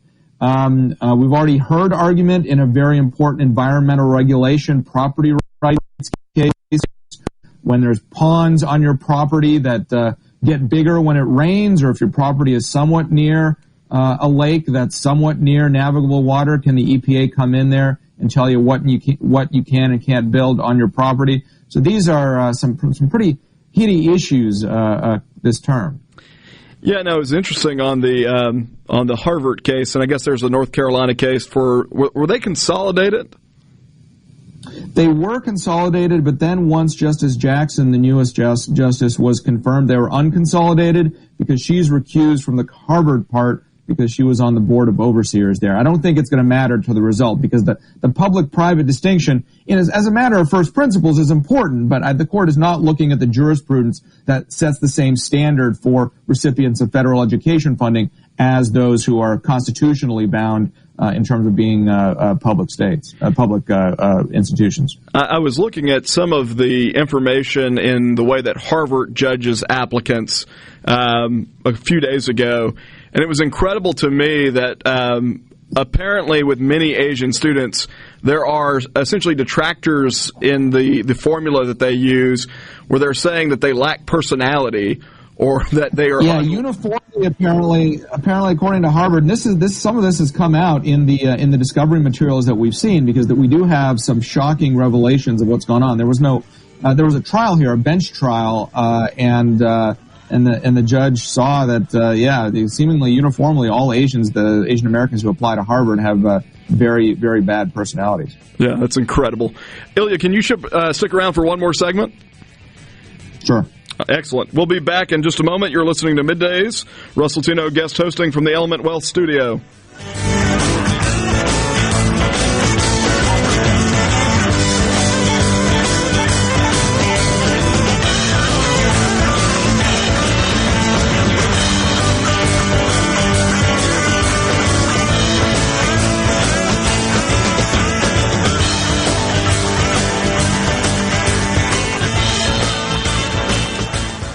Hi, this is Keith Halsey with Halsey Insurance. As your local independent insurance agency, we guarantee fast answers and friendly service. When you have questions, we are here with answers you can trust. Our specialty is home, auto, life, and all types of business insurance. Partnering with the top insurance carriers, let us shop your insurance and do the heavy lifting. We'll find you the best coverages with the lowest rates. Call 601-856-7707 or HalseyInsurance.com. That's HAWSEY insurance.com. I'm Mason Irby, your Madison County Edward Jones financial advisor. We're all about financial investments, but we also value the investments of time, patience, and encouragement our young athletes receive from their coaches, teachers, and mentors. That's why Edward Jones is a proud sponsor of Madison Central Football on SuperTalk Jackson. Call me, Mason Irby, at 601-616-6872 or visit edwardjones.com for all your investment needs.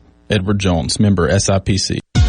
It's a sale over 4 decades in the making. Miss Kelly's 44th anniversary sale. Get up to $500 off our everyday low prices. Plus, take 60 months to pay with no down payment. Furniture trends have changed a lot since 1978, but Miss Kelly's never goes out of style. Stay on trend and on budget with this amazing anniversary offer. Up to $500 off plus 60 months to pay with no down payment at all Miss Kelly's locations. Research shows moving is one of life's most stressful events, but thanks to 2 Men and a Truck Ridgeland, it doesn't have to be. We have everything you need. A professional team who will customize your move, a schedule to fit your convenience Monday through Saturday, and all of the necessary moving supplies, including free padding and stretch wrap to protect your belongings. Don't stress. Let 2 Men and a Truck handle your home or business moving needs. Visit twomenandatruck.com for a free, no-obligation estimate. This is the Midday Agri-Market Report. We're talking to Terry Emerson, the General Manager of Prestige Farms, Mississippi, the largest Mississippi pork producer. Our big challenge could be, as every year, is trying to keep the foreign animal diseases out of our country. The other countries are really getting hammered with diseases such as African swine fever, foot and mouth. Thankfully, in the U.S., we are free of those, and we work hard to try to keep those out. We have very strong biosecurity on our farms. We take great measures to keep all facilities clean. If we can just keep those foreign animal diseases out. October is National Pork Month, and we want to say thank you to the families, farmers, producers, processors, and pork retailers across America. You are the people who make 100% real pork. Go to pork.org/real-pork to learn more. This is the SuperTalk Mississippi Agri-News Network.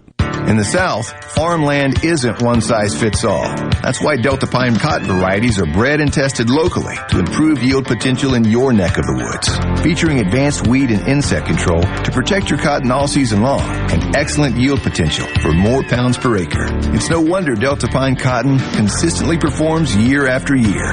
Find the cotton varieties to improve performance on your operation at deltapine.com.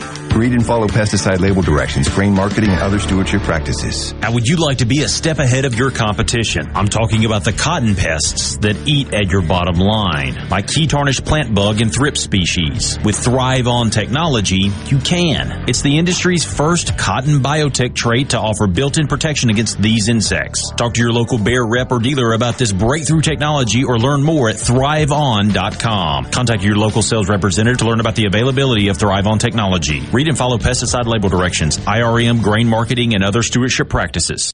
Tune in to Good Things with me, Rebecca Turner. It's Mississippi's Radio Happy Hour, weekdays from 2 to 3 p.m., right here on SuperTalk Jackson 97.3. You know what that means. Middays with Gerard Gibert. We'll do it live on SuperTalk Mississippi.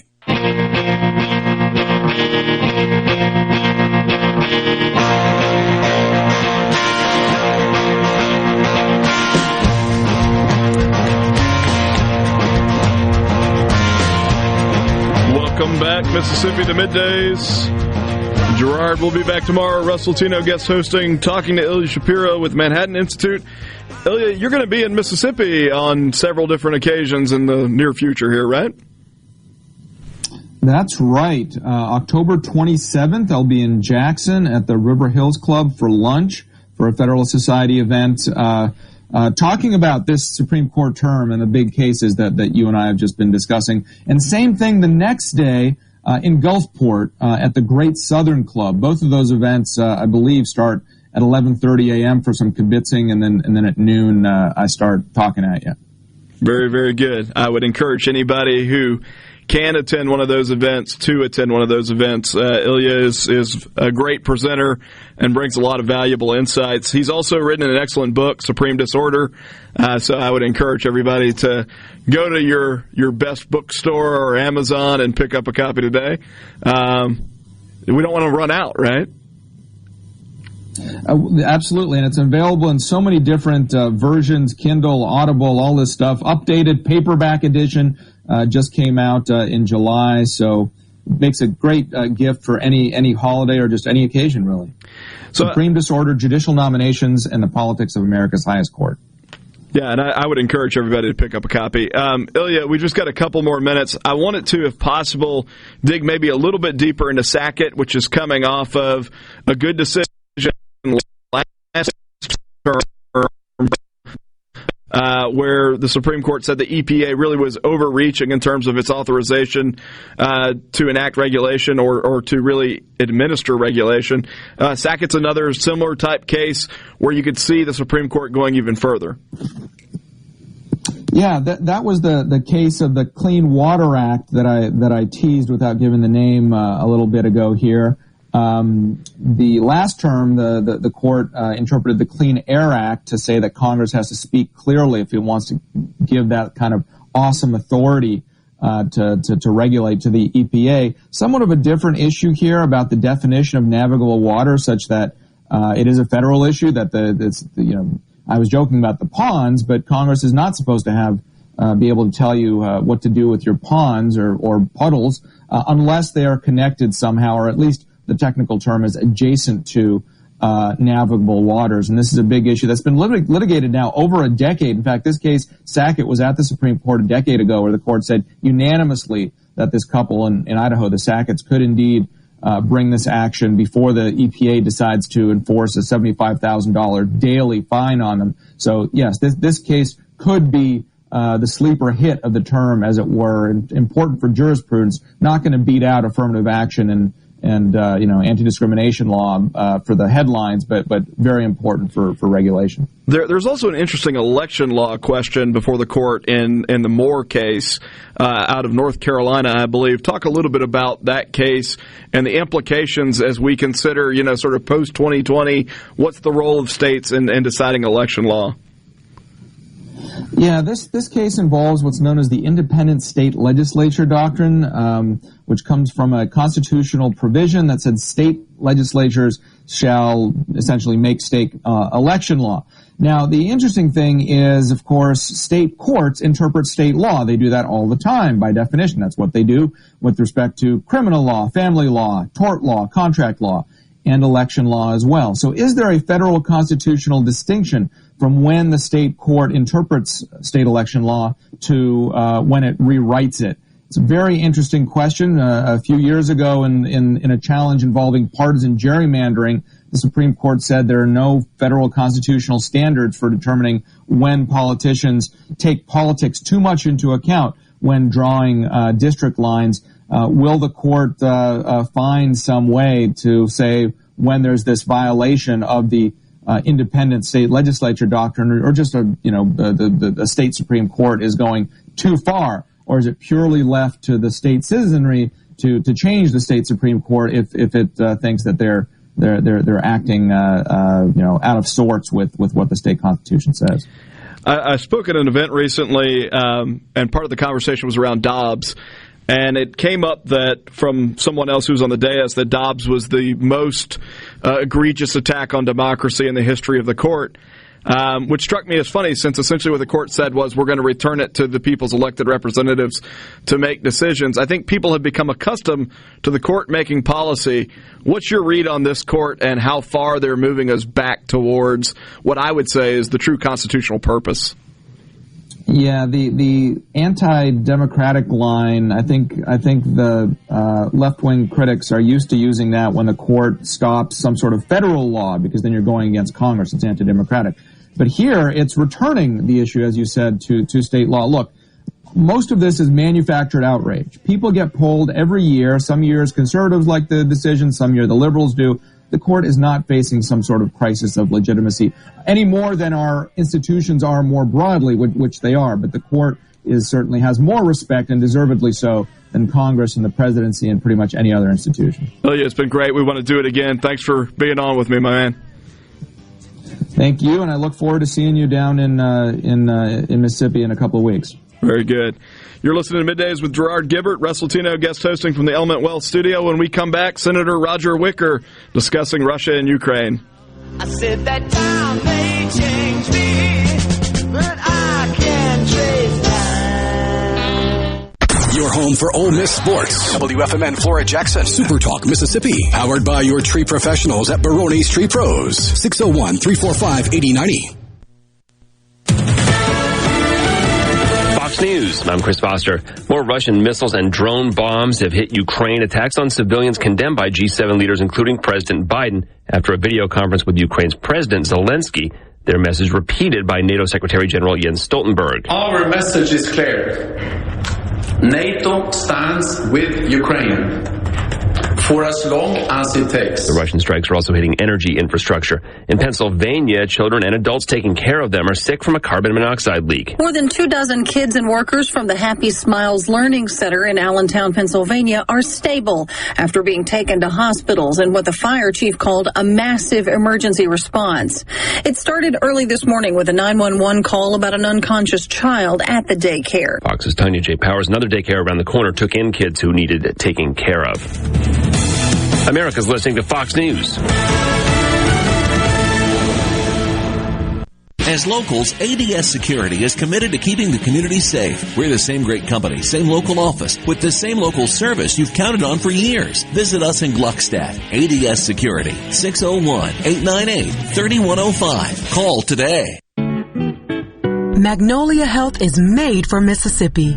A statewide network of specialists and primary care physicians at more than 17,000 locations, community outreach programs, and quality jobs for nearly 400 Mississippians. Our commitment to building healthier communities in Mississippi has never been stronger. Learn more at magnoliahealthplan.com/benefits. The best made-to-order lunch is right around the corner at 4th and Goal Sports Cafe. Eat in or carry out, DoorDash or Grubhub. Call 769-208-8283. That's 769-208-8283. Once again, 769-208-8283. I'm JT Mitchell, and you're listening to SuperTalk Mississippi News. With statewide elections coming up in 2023, Senator Melanie Sojourner is vowing to make sure Lieutenant Governor Delbert Hosemann doesn't get reelected. Here's what she said during a recent appearance on the conservative podcast called The Buck Naked Truth. As a matter of fact, I feel like the chains have been set free, and now I've got one target, one goal for the next year. And that's to make sure he never holds office in Mississippi again. The animosity towards Hosemann comes after Sojourner's district was combined with another earlier this year. The GOP senator out of Natchez, who served as Senator Chris McDaniel's campaign manager during his 2014 U.S. Senate run, also revealed that she's actively rooting for McDaniel to challenge Hosemann. We need Chris McDaniel. My children, all of our children, need him in that fight. To read the story in its entirety, log on to supertalk.fm. Are you an employer looking to diversify your workforce? Hiring workers with disabilities is a win-win situation. This is Chris Howard, Executive Director of the Mississippi Department of Rehabilitation Services. Call our business relations specialist to learn how your company can benefit from no-cost, on-the-job training and receive tax credits when hiring workers with disabilities. We're a source of recruitment for pre-screened and job-ready applicants and are committed to being a valuable partner for employers. Visit our website at mdrs.ms.gov to find a business relations specialist near you. Here's what a family home prepared for tornado season looks like. Outside, there's an adequate supply of propane in the tank. The propane cylinders are stored outdoors, not in the basement, garage, or shed. On the fridge, there are instructions for turning off the utilities and contact information for the local propane provider. So, how does your family's home measure up? For more advice on tornado preparation, call your propane provider. Propane, clean American energy. Visit mspropane.com to learn more. During the most recent legislative session, lawmakers passed a bill establishing a velvet buck season in Mississippi. William McKinley is with the Department of Wildlife, Fisheries, and Parks. We're the only state in the union that game that doesn't have some type of mandatory reporting system for big game harvest. So it showed that our hunters are willing to do that. We had, the count I saw was 285 deer were reported for the weekend. And so it was a good harvest. It was some really nice bucks harvested. The season ran from September 16th through the 18th, and a black teenager has died after Gulfport police shot him in the head outside a discount store. 15-year-old Jaheim McMillan was shot last Thursday, with the Harrison County coroner confirming the high school freshman's death on Monday. An autopsy is scheduled for today as the Mississippi Bureau of Investigation continues to take a closer look. With SuperTalk Mississippi News, I'm JT Mitchell. Nobody covers the Magnolia State like SuperTalk. SuperTalk Mississippi News is your source for all things Mississippi. Stay here and hear the stories that matter. SuperTalk Mississippi News.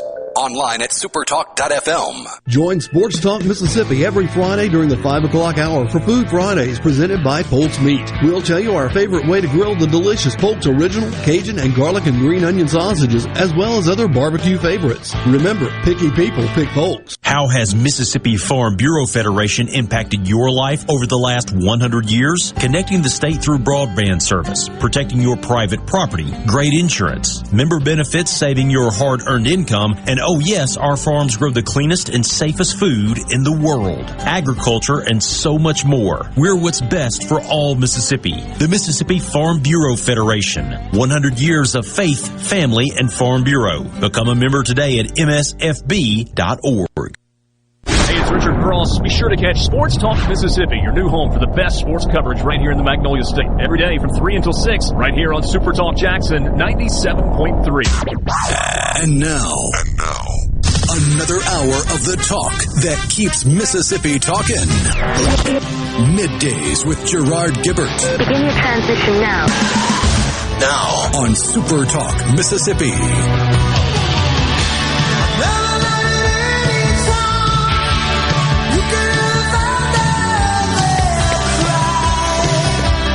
Welcome back to Middays. Guest host Russ Latino in today, filling in for Gerard from the Element Wealth Studio. We are honored to be joined by Senator Roger Wicker. Senator Wicker, how are you doing? I'm doing great. We didn't do a voice test. Can you hear me? I can hear you great. Okay, good, great. Glad to be with you. Thanks for the invite. Absolutely. So over the weekend, we saw that Russia escalated attacks across Ukraine. I know this is something that you've been really involved with and have been a leader on. Talk about what it means as we see Vladimir Putin presumably getting more desperate, and as a result of that desperation, in many ways more violent, particularly towards civilians now. Okay, well, let me start my answer by pointing out what I'm wearing on my lapel. I've got my Senate pin, which we're required to do here to get into certain places on Capitol Hill. But then right above that, I have the American and the Ukrainian flag. I've worn this flag on my lapel every day that I've worn the lapel since February 24th. So I would make this point to begin answering your question, and that is that it is absolutely in the national security interest of the United States and every American for Vladimir Putin to lose this war and for the free people of Ukraine to drive the Russian invaders out. So to me, when someone as egregiously tries to avoid the rules-based order that has kept us pretty much peaceful for the last 70 years, he needs to be taught a lesson. And of course, Russia is losing this war. The tide has turned. The Russian people are not behind Putin. And so one of the great success stories in the last week was the bombing of this bridge that the Russians just built after they illegally annexed Crimea, and the Ukrainians were successful enough to hit the bridge with a bomb carried by a truck, we think, and so in retaliation for this attack by Ukraine on a strategic military target, the response of Vladimir Putin has been what he's done for a lot of this war, and that's to attack innocent civilians, their ability to get out in public, school children, and the ability of the Ukrainian people to have power and heat and air conditioning. So it is an escalation. I think the result has been that the European neighbors are now even more determined to help the Ukrainians drive the Russians out. Long answer, but I think it's a pivotal turning point. But it indicates to me that Vladimir Putin is attacking non-military targets because he's losing the military part of this. I think there are some on both the left and right, and I don't actually think it represents a majority of our country, but there are some that look at the situation in Ukraine and they say, well, that seems like a dispute that is none of our business. Or they're quick to say, there are so many things going on in our own country, we shouldn't be supplying aid to Ukraine because there are bigger priorities at home. I want to double back to something that you led with and maybe get you to expound on a little bit. Vladimir Putin doesn't just represent a threat to Ukraine, right? He represents a threat to the entirety of Europe and, by extension, the entirety of the world. Am I overstating that? I think you're absolutely right, Russ. Yes, no question about it. We have gotten to the point in this world where it is unusual for a neighbor to invade another neighbor because we have agreements. We're going to respect borders and we're going to respect the wishes of the people. And you never see a democracy or a republic or a country in which there's even a constitutional democracy or a constitutional monarchy invade another country. It's always a dictator, and it's always bad news. And to the extent that we live in a prosperous world, and we Americans are able to enjoy the level of the good life that we have, it depends on the rules-based order sticking and being consistent and observed around the world. So, yeah, what China is doing, threatening to do with Taiwan, and what Russia has very unwisely done absolutely affects us, in my judgment. And you know, we can take care of the economy here in the United States and also have a strong national defense at the same time. We can walk and chew bubble gum at the same time. And some of that risk with Putin is if you allow him to advance into Ukraine unabated, then Finland's next. And then who's after that, right? And so it has struck me, because I'm one of these guys that is largely reticent to the idea of American intervention in foreign disputes. But there are certain threats that, if you do not push back at the beginning stages, result in much bigger trouble down the line. And that's been my read of this one. I'm curious what you think about the Biden administration's response. Obviously, the president made news talking about nuclear Armageddon, which to me seemed reckless and shouldn't have been said. But I'm curious what you think about the Biden response. I think the Biden response is just a follow-on to the signals of weakness that we've had ever since the debacle in Kabul, Afghanistan. There were two schools of thought about whether we could stay there and keep a lid on things with a small NATO force, or whether we should pull out. And people of goodwill were divided on that. But the way we got out, and the way the president really ignored what we now know was the advice of almost all of his generals and admirals and DOD officials, sent a clear signal of weakness. And so we've been frustrated at that. I think it has made China emboldened. I think it has sent a signal to Vladimir Putin that he could embark on the war crimes that he has, and so the sort of offhand remark at a fancy party about nuclear Armageddon that the president made was absolutely ill-advised. And it's the sort of thing we've seen time and time again with statements by our commander-in-chief having to be walked back, not the next day, but an hour later by the staff who realize how dangerous those remarks are. We are mindful that Russia has tactical nukes and that they have strategic nukes. And believe you me, we have looked at this possibility. But what you don't do is say, "Oh my goodness, this is Armageddon at the end of the world," and we are quaking in our boots about that. And to me, that's what that statement did. Yeah, that certainly doesn't inspire confidence as you face what is a significant challenge and a real threat, but you expect a different level of confidence-inspiring rhetoric to come out of the highest office in the country versus panicking people about the potential of nuclear engagement. It strikes me that that's happened also in the context of Taiwan, where he's made statements that have been walked back, and you alluded to the conflict with China and Taiwan potentially sort of brewing here. Walk us through, if you will, because I'm sure a lot of people in the listening audience aren't as familiar with that conflict.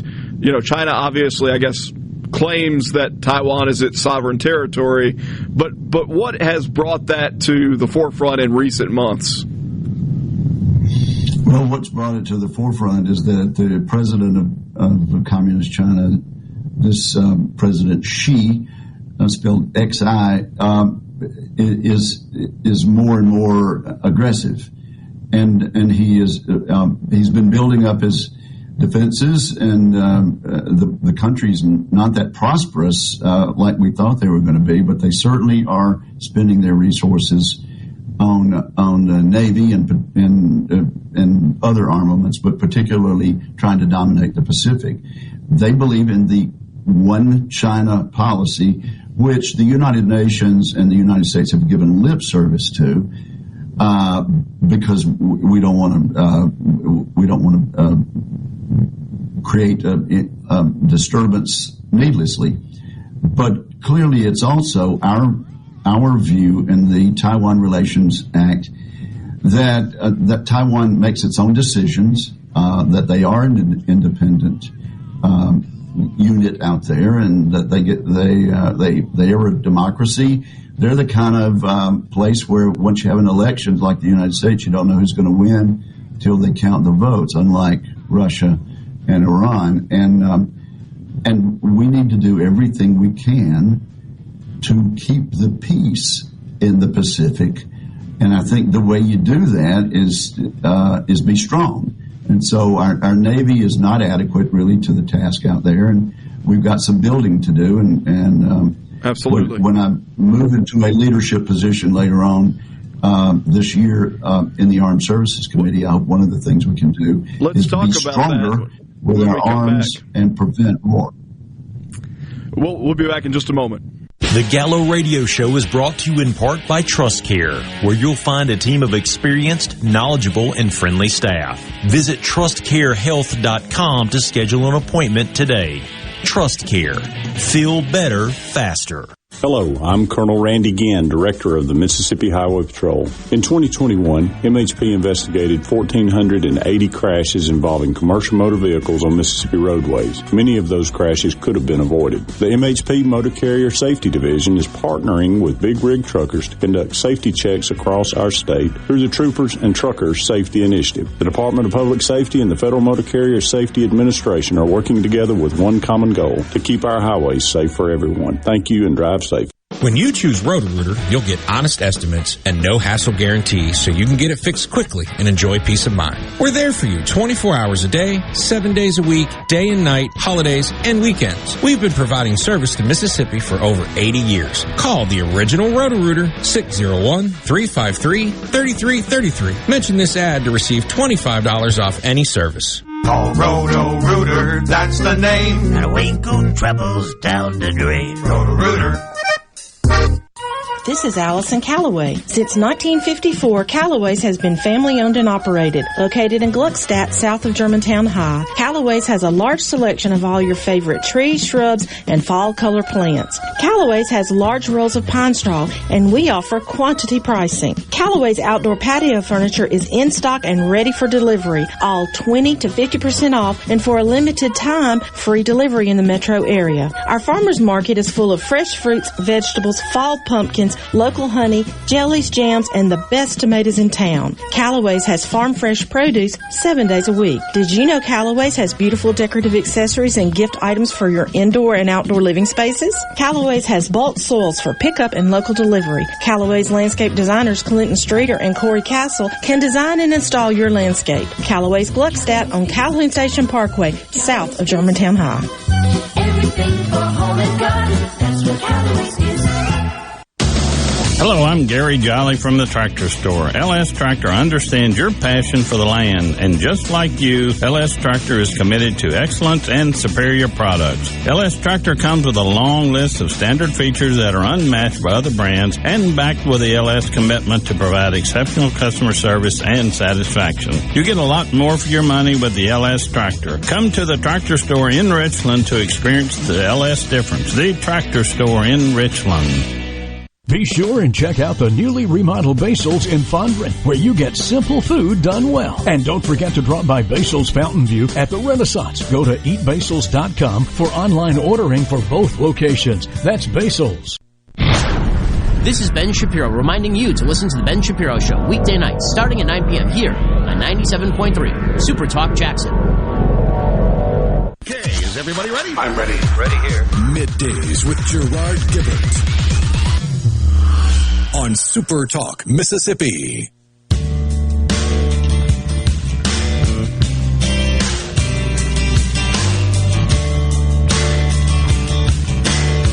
To Middays with Gerard Gibert, Russ Latino guest hosting. Happy to be joined by Senator Roger Wicker. Senator Wicker, before we went to break, we were talking about some of the turmoil across the globe. The Russian-Ukrainian conflict, obviously a growing sense of escalation between China and Taiwan that represents a national security threat to the United States as well. I just, for one thing, I want to tell you that I'm glad that there are folks like you that are serious-minded people that are being thoughtful in approaching what are serious challenges across the globe, because I think it's dreadfully important in a time where it feels like we are weaker than what we should be on the national stage, that there are people who are thinking that way. So I appreciate that. Thank you, Russ. And you know, Ronald Reagan believed in peace through strength. And he achieved that, and to me, we need to return to that philosophy, peace through strength of Reagan. I wanted to, if you're open to it, shift gears and talk a little bit about the elections that are coming up. Obviously, you were the head of the NRSC in a period of real success, and I am curious what your thoughts are as we head towards midterms. Do you see a path where Republicans regain the Senate? Well, I do, but look, I'm going to shamelessly plug something that I've been working on. This is a book by Senator Tim Scott, and he is running for re-election this year in South Carolina and will be re-elected almost certainly.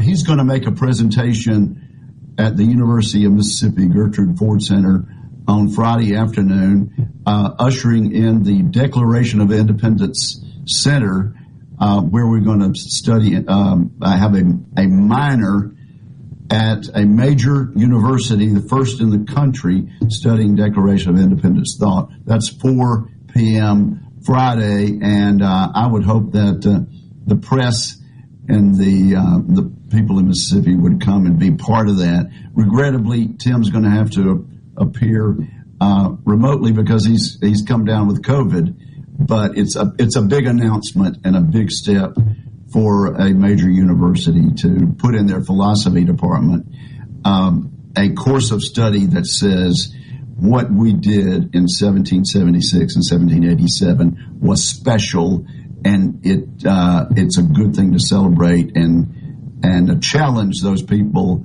who don't believe in what we were doing. Now, to answer your question about the election, yes, I think the response of the American people is going to be to reject Joe Biden and his policies and the policies implemented by the Democratic majorities in the House and Senate. Well, twofold response on my part. One, glad Tim Scott is involved because I think he's incredible.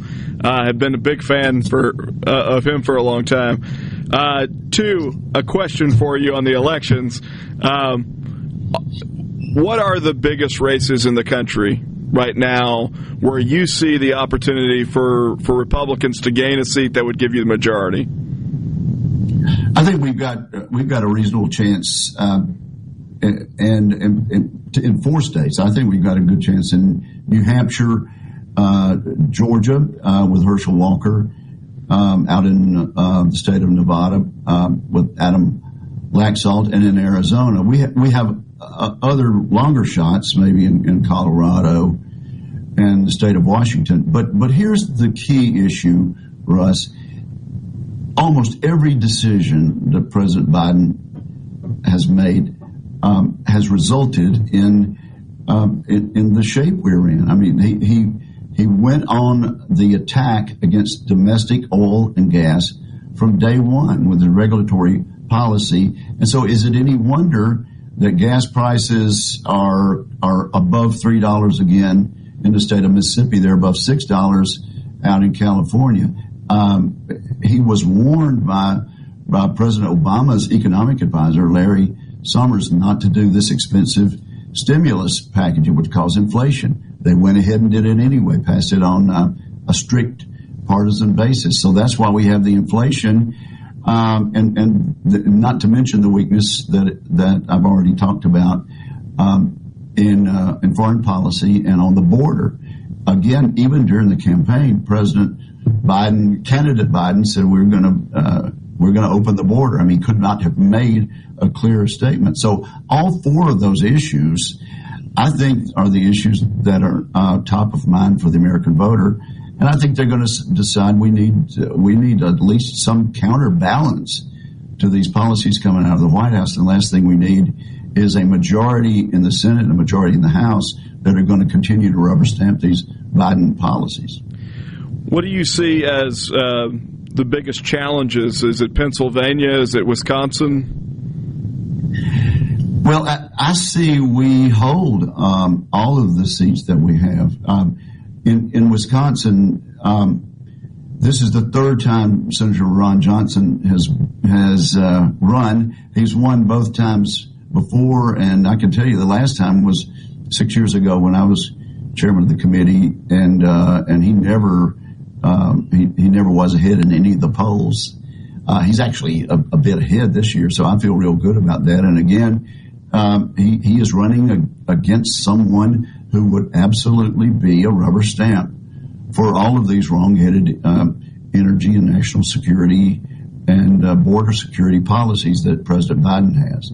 And I see us coming from behind quickly in Pennsylvania against probably the most left-wing candidate that Pennsylvania has ever nominated, this Fetterman, lieutenant governor, who's really never held a job, lived with his parents till he was almost 50, and suddenly he's the best the Democrats can put forward against Dr. Oz in Pennsylvania. So really, I think the American people are going to say, we have a choice. Do we continue with these failed policies that have given us huge inflation, high gas prices, and a weakened national presence, or do we vote for some folks that are going to try to stand up to those policies?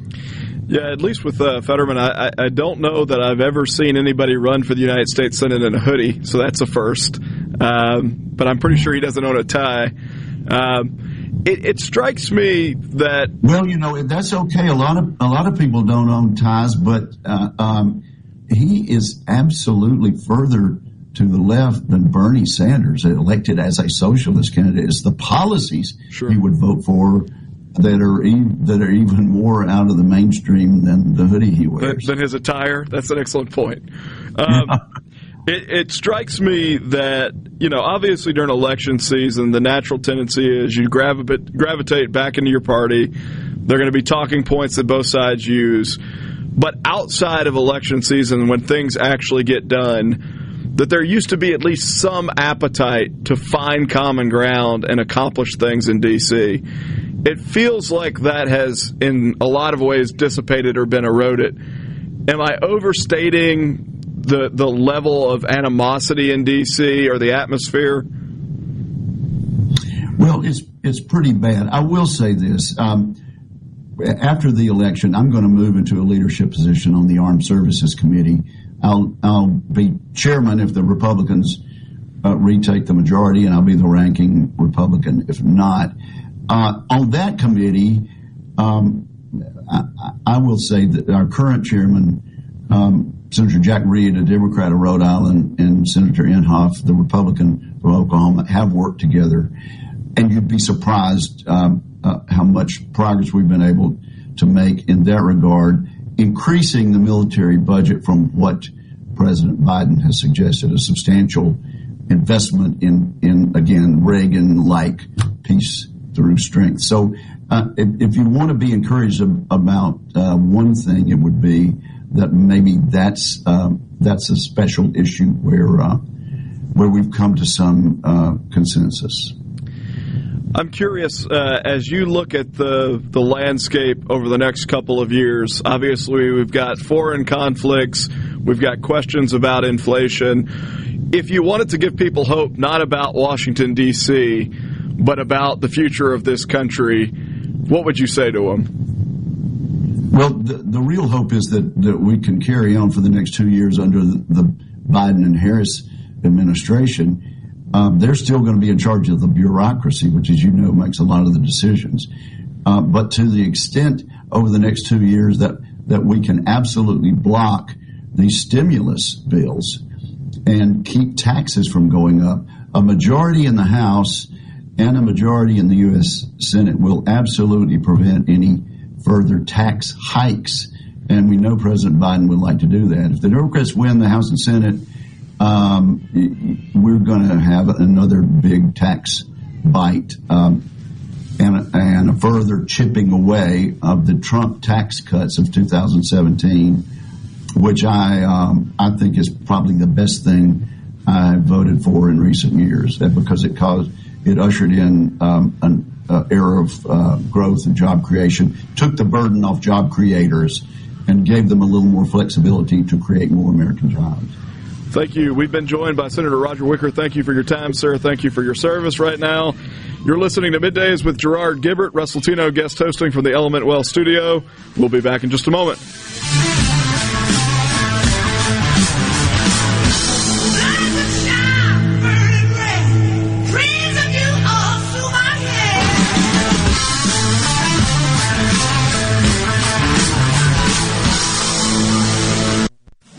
From the SeabrookPaint.com Weather Center, I'm Bob Sullender. For all your paint and coating needs, go to SeabrookPaint.com. Today, sunny conditions, high near 84. Tonight, partly cloudy, low around 60. Your Wednesday rolls in, a 30% chance of rain, mostly sunny, high near 85. Wednesday evening, a slight chance of rain, low around 64. And for your Thursday, sunny skies, high near 82.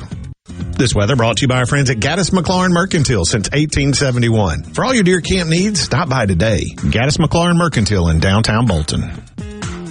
Jenny King, the king of clean. How do you and your staff get things done? Teamwork. When a team works together, they can do anything. That's why all of us at Janny King, the king of clean, are excited to team up with you. At Janny King, our team has been working together for over 35 years, cleaning your places for work, education, medical attention, eateries, stadiums, and worship.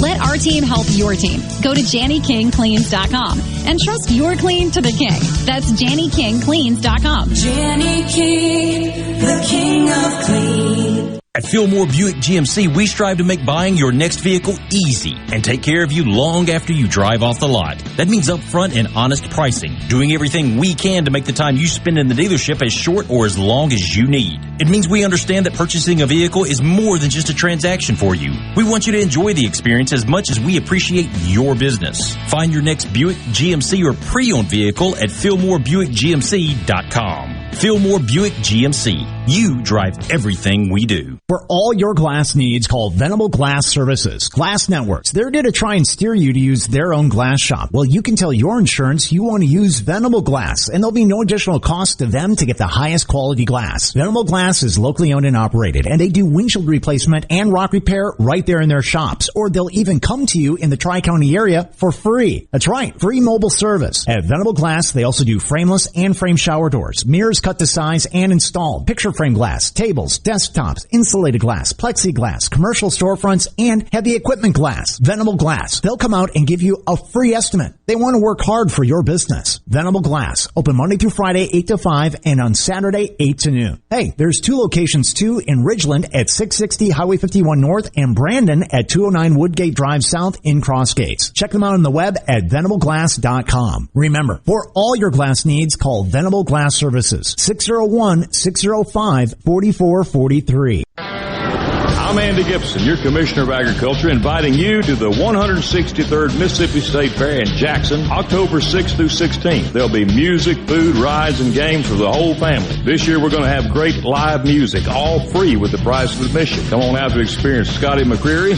David Lee Murphy, Midnight Star, B.O.B., and Bobby Rush. You can also enjoy daily shows from local entertainers on the main stage. It's all waiting for you at the Mississippi State Fair, October 6th through 16th. I'll see you there. I'm JT Mitchell, and you're listening to Super Talk, Mississippi News. With statewide elections coming up in 2023, Senator Melanie Sojourner is vowing to make sure Lieutenant Governor Delbert Hosemann doesn't get reelected. Here's what she said during a recent appearance on the conservative podcast called The Buck Naked Truth. As a matter of fact, I feel like the chains have been set free, and now I've got one target, one goal for the next year.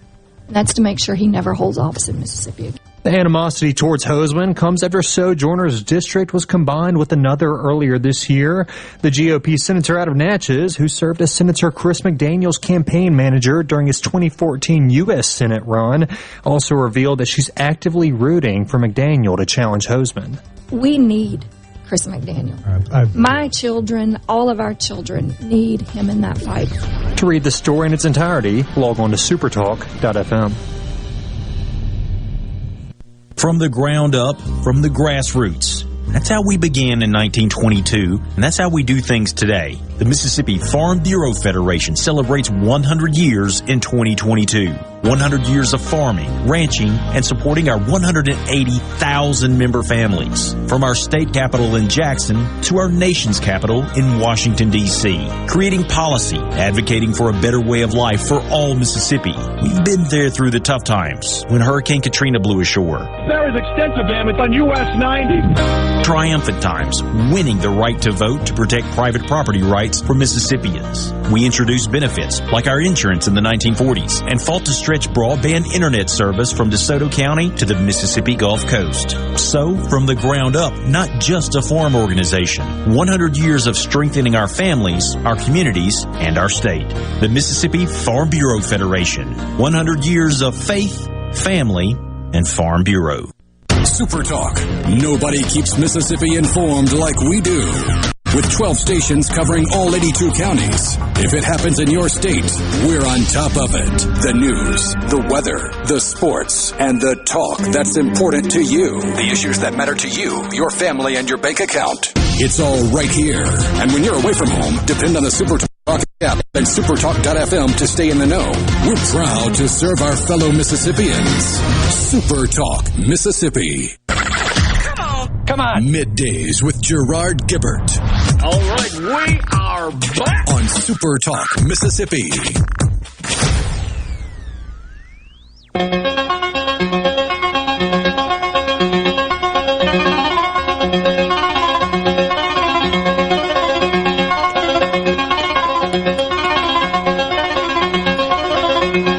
I'm waiting for it to do something exciting. It's coming, right? It's the build-up? That's the way the Who music works. Or does it just do this? For a little while. And the crazy thing is, it sounds really busy, but that's about 4 keys on a keyboard. Is that right? Oh, yeah. We getting there? Or no? Oh, there we go. There we go. That's the note. Welcome back to Middays with Gerard Gibert. Gerard will be back tomorrow. Russ Latino guest hosting. I was waiting for it. That makes for excellent radio, by the way. Wait for it. Wait for it. Any moment now. Oh, man. It's a good conversation with Senator Wicker. Oh, yeah. Obviously there are a lot of people who have a lot of thoughts about the Ukraine-Russia situation. Certainly our text line would suggest that. If you want to be engaged with the ceasefire text line, you can do so at 601-879-4395. But a lot of people weighing in during the course of the interview with an approach that is not altogether unheard of or surprising, which is essentially, why are we spending money in Ukraine? Why are we involved in this? And it's something that I kind of asked the senator about a little bit. I think that people at some level need to understand, and maybe you and Gerard have talked about this in the past, that the aid that the United States gave to Ukraine, it wasn't like we just dropped pallets of money on them. Right. We didn't, here's a blank check, go spend what you need. A lot of that aid came in the form of weapons, and a lot of those weapons essentially were last year's model, so to speak. Yeah, I mean, military equipment, for lack of a better term, has an expiration date. It has an operational use. And if you think back to when President Trump first started taking on ISIS and dropping Moabs, the mother of all bombs, one of the reasons behind pulling that out of the arsenal was because they had a date that they needed to be used by or they would no longer be operational. Well, a lot of the stuff that's been sent to the Ukraine is in the same boat. We're not currently fighting any wars. We're out of Afghanistan, but the money's already been spent on this equipment, on these weapons, on these arms. Why not use it to take one of the people off the table, like Russia, especially if it doesn't involve endangering American lives? No, 100%. I mean, what you're talking about are, and I say last year's model, it's really not even that. They're older weapons by and large. That doesn't mean that we're not supplying them with other forms of support. But also in context of trillions of dollars of spending, we're not talking about a huge chunk. Now, to me, what we've sent them is a huge chunk of value. But in the context of trillions of dollars of spending, we're not talking about that. I think here's where I come down on it. I am a conservative with libertarian tendencies, let's call it that. I don't think we should police the world. I'm not a fan of getting engaged for 10, 15, 20 years in foreign theaters. I'm just not. I thought we should have pulled out of Afghanistan. I thought the execution was horrific in terms of pulling out. But I thought, anytime we put men and women in danger that wear the American uniform, there should be a very clear mission objective. We should give them the resources that they need to accomplish it. And when they're done, we should bring them home. And so I looked at something like Afghanistan and said, I think we far outlived our purpose there. And my general inclination is for America not to try to be the policeman for the world. That being said, there are periods in history where that mentality has backfired tremendously. And I used to always say, and it's a well-known sort of nomenclature or cliche, that the first person that evokes Hitler in a conversation has lost the conversation, right? Because they're being absurd in making the comparison. But at some level, human nature has never changed, right? And if you have an autocratic dictator that has shown a desire to rebuild the Soviet Empire, and you're looking at the first step as Ukraine, that's not the last step, that's the first step, then it becomes a different level of analysis. Do we let this guy get to the point that he controls the entirety of Europe? Or, on the front end, do we say, we don't think it's cool for you to invade a neighboring state that is a sovereign nation, and we are going to help them push back on this invasion? Not to mention the fact that we had told Ukraine very, very many years ago when they denuclearized that if they were ever attacked, we would defend them, right? And so there's also this sort of moral obligation outside of the national security interest where we literally told a country of people, if you will do X for us, we will come to your defense. And the truth is the United States has a really bad history of promising nations, if you will do what we want you to, we'll be there for you in your time of need, and then oftentimes not living up to that. For a period of my life, very short period, I worked at the United Nations for the nation of Bosnia and Herzegovina. That's a much longer story as to how that happened. But part of what I did was I planned a symposium to commemorate an attack in Bosnia in a place called Srebrenica. And essentially this town was invaded by Serbian forces. Every man and boy in the entire town was killed and buried in a mass grave. And how that unfolded is that you had a bunch of UN and U.S. troops that had gone into eastern Bosnia and said, if you will disarm yourself, we will protect you. If you'll turn in your guns, we'll be there to help you. They took the guns, and when the Serb soldiers showed up, there weren't enough to defend them against them. They let them in, and they killed an entire town of people. There are stories like this over and over again. One, it's a really good reason not to allow anybody to disarm you. But two, if you promise someone they will do something for you, that you'll have their back, and then when it comes time, they live up to their end of the bargain, and when it comes time for you to live up to yours, you don't, that's a moral problem. And so I think there's both a national security interest there, and whether or not we like it, we made a commitment, and candidly, I think we should keep those kinds of commitments. We probably should make less of them. But if we make them, we should keep them. And so there's real reason not to allow Putin to go on the run through Europe. The other reason not to allow Putin to do that is that we don't want to embolden other people who have very similar mentalities. And so I was glad Senator Wicker talked about Taiwan and China. We mentioned it on Friday's program. It's getting less attention than obviously what is an active war between Russia and Ukraine. But that is a situation that could end up being a far larger powder keg were it to explode. And if you look at pre-Ukrainian invasion, a lot of attention was being paid to China and their buildup for what looked like an invasion of Taiwan sometime this fall. They were getting ready to pull the trigger. Russia acted first. The entire world came to the defense of Ukraine with embargoes and sending military aid, and it made China take a step back and go, maybe we aren't quite ready. No, 100%. I think if you're looking at this and waiting for dominoes to fall, if Iran were to move against Israel, that would pull us into another theater. And there's some risk of that right now. And then obviously if China were to move against Taiwan, that creates a scenario that may not be motivated by the same things that the Third Reich were motivated by, or Emperor Hirohito was motivated by. But it creates a scenario that looks an awful lot like a global conflict, World War-ish style, right? We want to avoid that. I think the way you avoid that is by exhibiting your willingness to win that. And if you're not going to exhibit a willingness to win, the bully will keep being a bully. So there is an element in what Senator Wicker was saying that I think is absolutely true.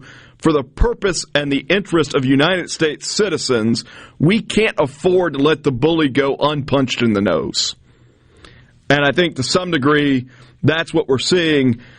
Obviously, the Biden administration has conveyed a level of weakness, particularly with some of the recent comments, which are just unheard of and reckless around nuclear Armageddon, should have never been uttered. I think... But you notice he only said it in a closed behind-door setting with a bunch of rich donors. Yeah, and that's the other thing. If we're really on the verge of a nuclear Armageddon, you need to talk to the American people. You need to look the American people in the eye on a television screen at 8 o'clock at night and say, here's the circumstance, and here is how I'm going to make sure your family is safe. He hasn't done that.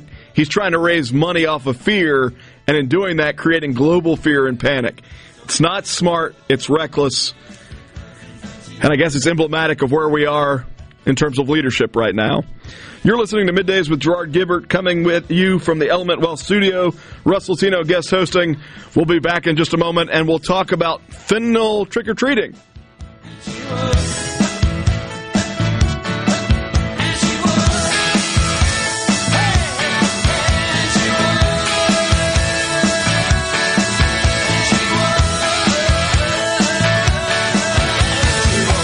The doctors at Carter Sledge Family Dentistry are general and cosmetic dentists. At Carter Sledge Family Dentistry, you'll find one of the most state-of-the-art facilities in Mississippi, along with a friendly staff and doctors who are both professional and compassionate. Meet our team, take a virtual tour, and make an appointment at CarterSledgeDental.com. Carter Sledge Family Dentistry on Lake Harbor Drive in Ridgeland. Call 601-607-7876. At Carter Sledge Family Dentistry, our smile begins with yours.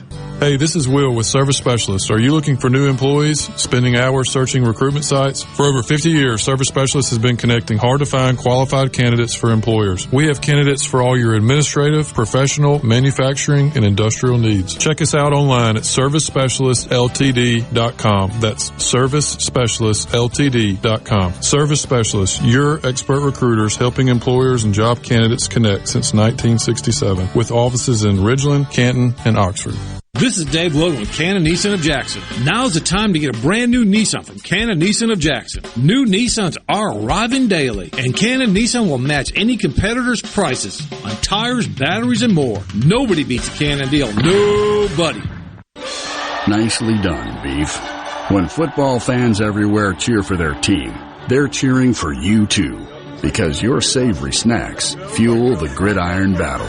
With your tasty sliders, hearty chilies, and drool-worthy steaks, every option is an MVP. Most valuable protein. So gather around the TV and get cooking at BeefIt'sWhat'sForDinner.com. Funded by beef farmers and ranchers. I'm Mason Irby, your Madison County Edward Jones financial advisor. We're all about financial investments, but we also value the investments of time, patience, and encouragement our young athletes receive from their coaches, teachers, and mentors. That's why Edward Jones is a proud sponsor of Madison Central Football on SuperTalk Jackson. Call me, Mason Irby, at 601-616-6872 or visit edwardjones.com for all your investment needs. Edward Jones, member SIPC. Your window tint headquarters at Auto Trim Designs on Highway 80 in Pearl is now also your best source for the lasting protection of Expel paint protection film. Your car is too precious to fail to protect it from bugs, rocks, and road debris. For more info, go to autotrimdesigns.com. This is Treasurer David McRae. 1 out of every 10 Mississippians has unclaimed money. It's not the government's money. It's your money, and I want to help return it to you. Join Treasurer David McRae and team during the State Fair. Stop by the Unclaimed Money and College Savings booths 11 a.m. to 5 p.m. October 6th to 15th to see if you have unclaimed money, learn about college savings, and sign up for a chance to win a $500 scholarship. Treasurer David McRae and team in the Trade Mart at the State Fair until October 15th. Come see us. This place right here, this is C-Spire country. It's where Matt's sister scheduled her wedding on a college football Saturday. But luckily, he's a man with a plan. A wireless plan with blazing fast 5G, so he can stream the game right on his phone. One eye on the nuptials. I now pronounce you man and wife. The other on the action. Welcome to C-Spire country, where champions reign. 5G not available in all areas. Capable device required. Visit cspire.com for details. My husband and I want the best for our children. So when our son Tripp shared his interest in career and technical education, we panicked. Hard work, dirty jobs, low pay. That's what we thought until we got the facts. We discovered countless paths to success, not to mention the growth opportunities. I'm so glad we listened to Tripp. Trade up. Discover the power of career and technical education and start building your career. This message brought to you by the Mississippi Construction Education Foundation. Building tomorrow's workforce today. To all the folks in the capital city metro area, love to have you join me tomorrow morning, 6 till 9, Gallo Show. We'll start your day the informed way. SuperTalk Mississippi 97.3. You're listening to Middays with Gerard here on SuperTalk Mississippi.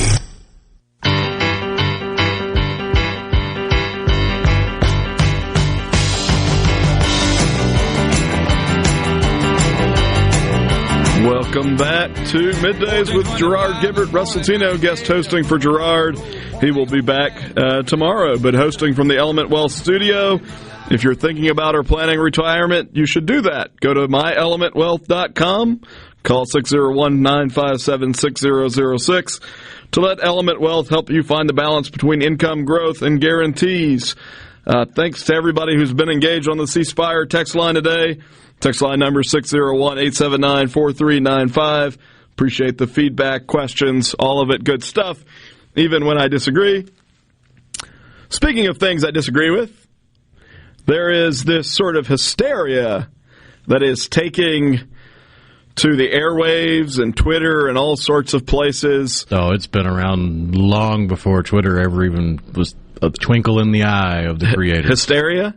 Well, the hysteria you're speaking about. I remember it when I was a wee lad. Sure. So when we were but wee lads in the 80s and early 90s, we were told that if we went trick-or-treating, there would be acid in our candy and all manner of drugs that would get us hooked on drugs, and, you know, people were going to hide razor blades and things, and it's pretty scary. The parent, I've got 2 children. I don't want any of that stuff to happen. But as it turned out, none of it actually was true. Right now, fentanyl is a real problem in the United States. It is a systemic threat to young people, and when I say young people, college-aged, older, in the United States, teenagers in high school maybe, and it's dangerous. And I'm not going to belittle the danger that it represents. As somebody that has experienced in my own family death resulting from medication, it's something that I'm very empathetic towards. I'm very empathetic towards people who become addicted to pills. That being said, this is sort of ridiculous political theater to scare people into believing that, you know, the little old lady with the Pekingese down the street is going to slip little Johnny some fentanyl in his pumpkin pail. It ain't happening. I mean, first of all, generally speaking, you should know where your kids go trick-or-treating. And I suspect that your kids go trick-or-treating in your neighborhood, and I suspect that you generally know who your neighbors are or have some sense of who they are. So that's a good first positive step. 2, a gram of fentanyl on the street sells between $150 and $200 a gram. You know, smaller amounts, the fentanyl patches are about $40 on the street. Even if Miss Wilson is a drug dealer, despite the blue hair and the sweet little Pekingese, she is not going to slip your child that kind of money into their pumpkin pail. I think I use this to say this. There's this discussion unfolding right now in the United States around crime and drugs, and those are important discussions that need to take place. There are legitimate reasons for concern, particularly with crime in urban areas right now. And it's not unique to Jackson, Mississippi. I know we've talked about that, but across the country, many urban areas during COVID experienced a spike in crime. There are all sorts of reasons for that. Schools being let out with no supervision. You got people with excess money. You got people who are socially drawn away, and because of that, higher addiction levels, higher usage of alcohol, higher depression levels. There's all sorts at play for why crime ticked up in cities across the country during COVID. Coincidentally, the FBI data shows that it is now flattening out, which is a positive thing.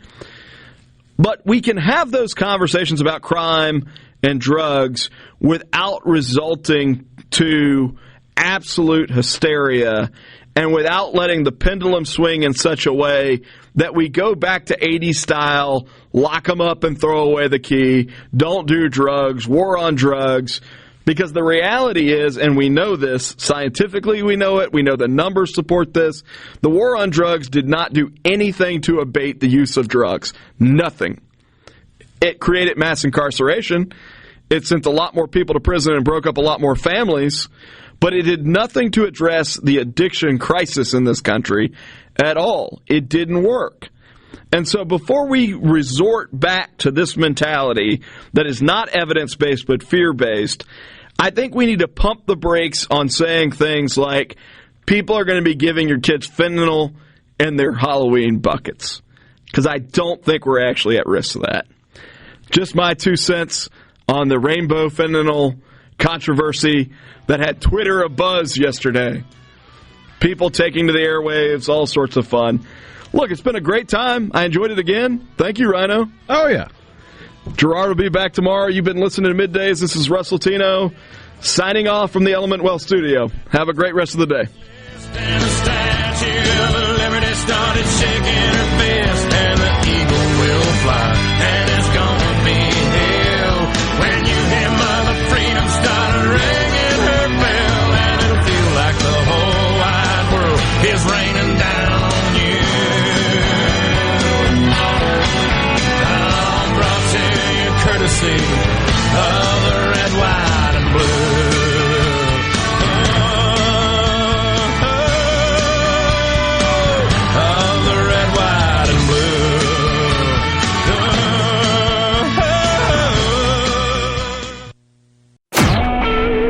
SuperTalk Mississippi Media Production.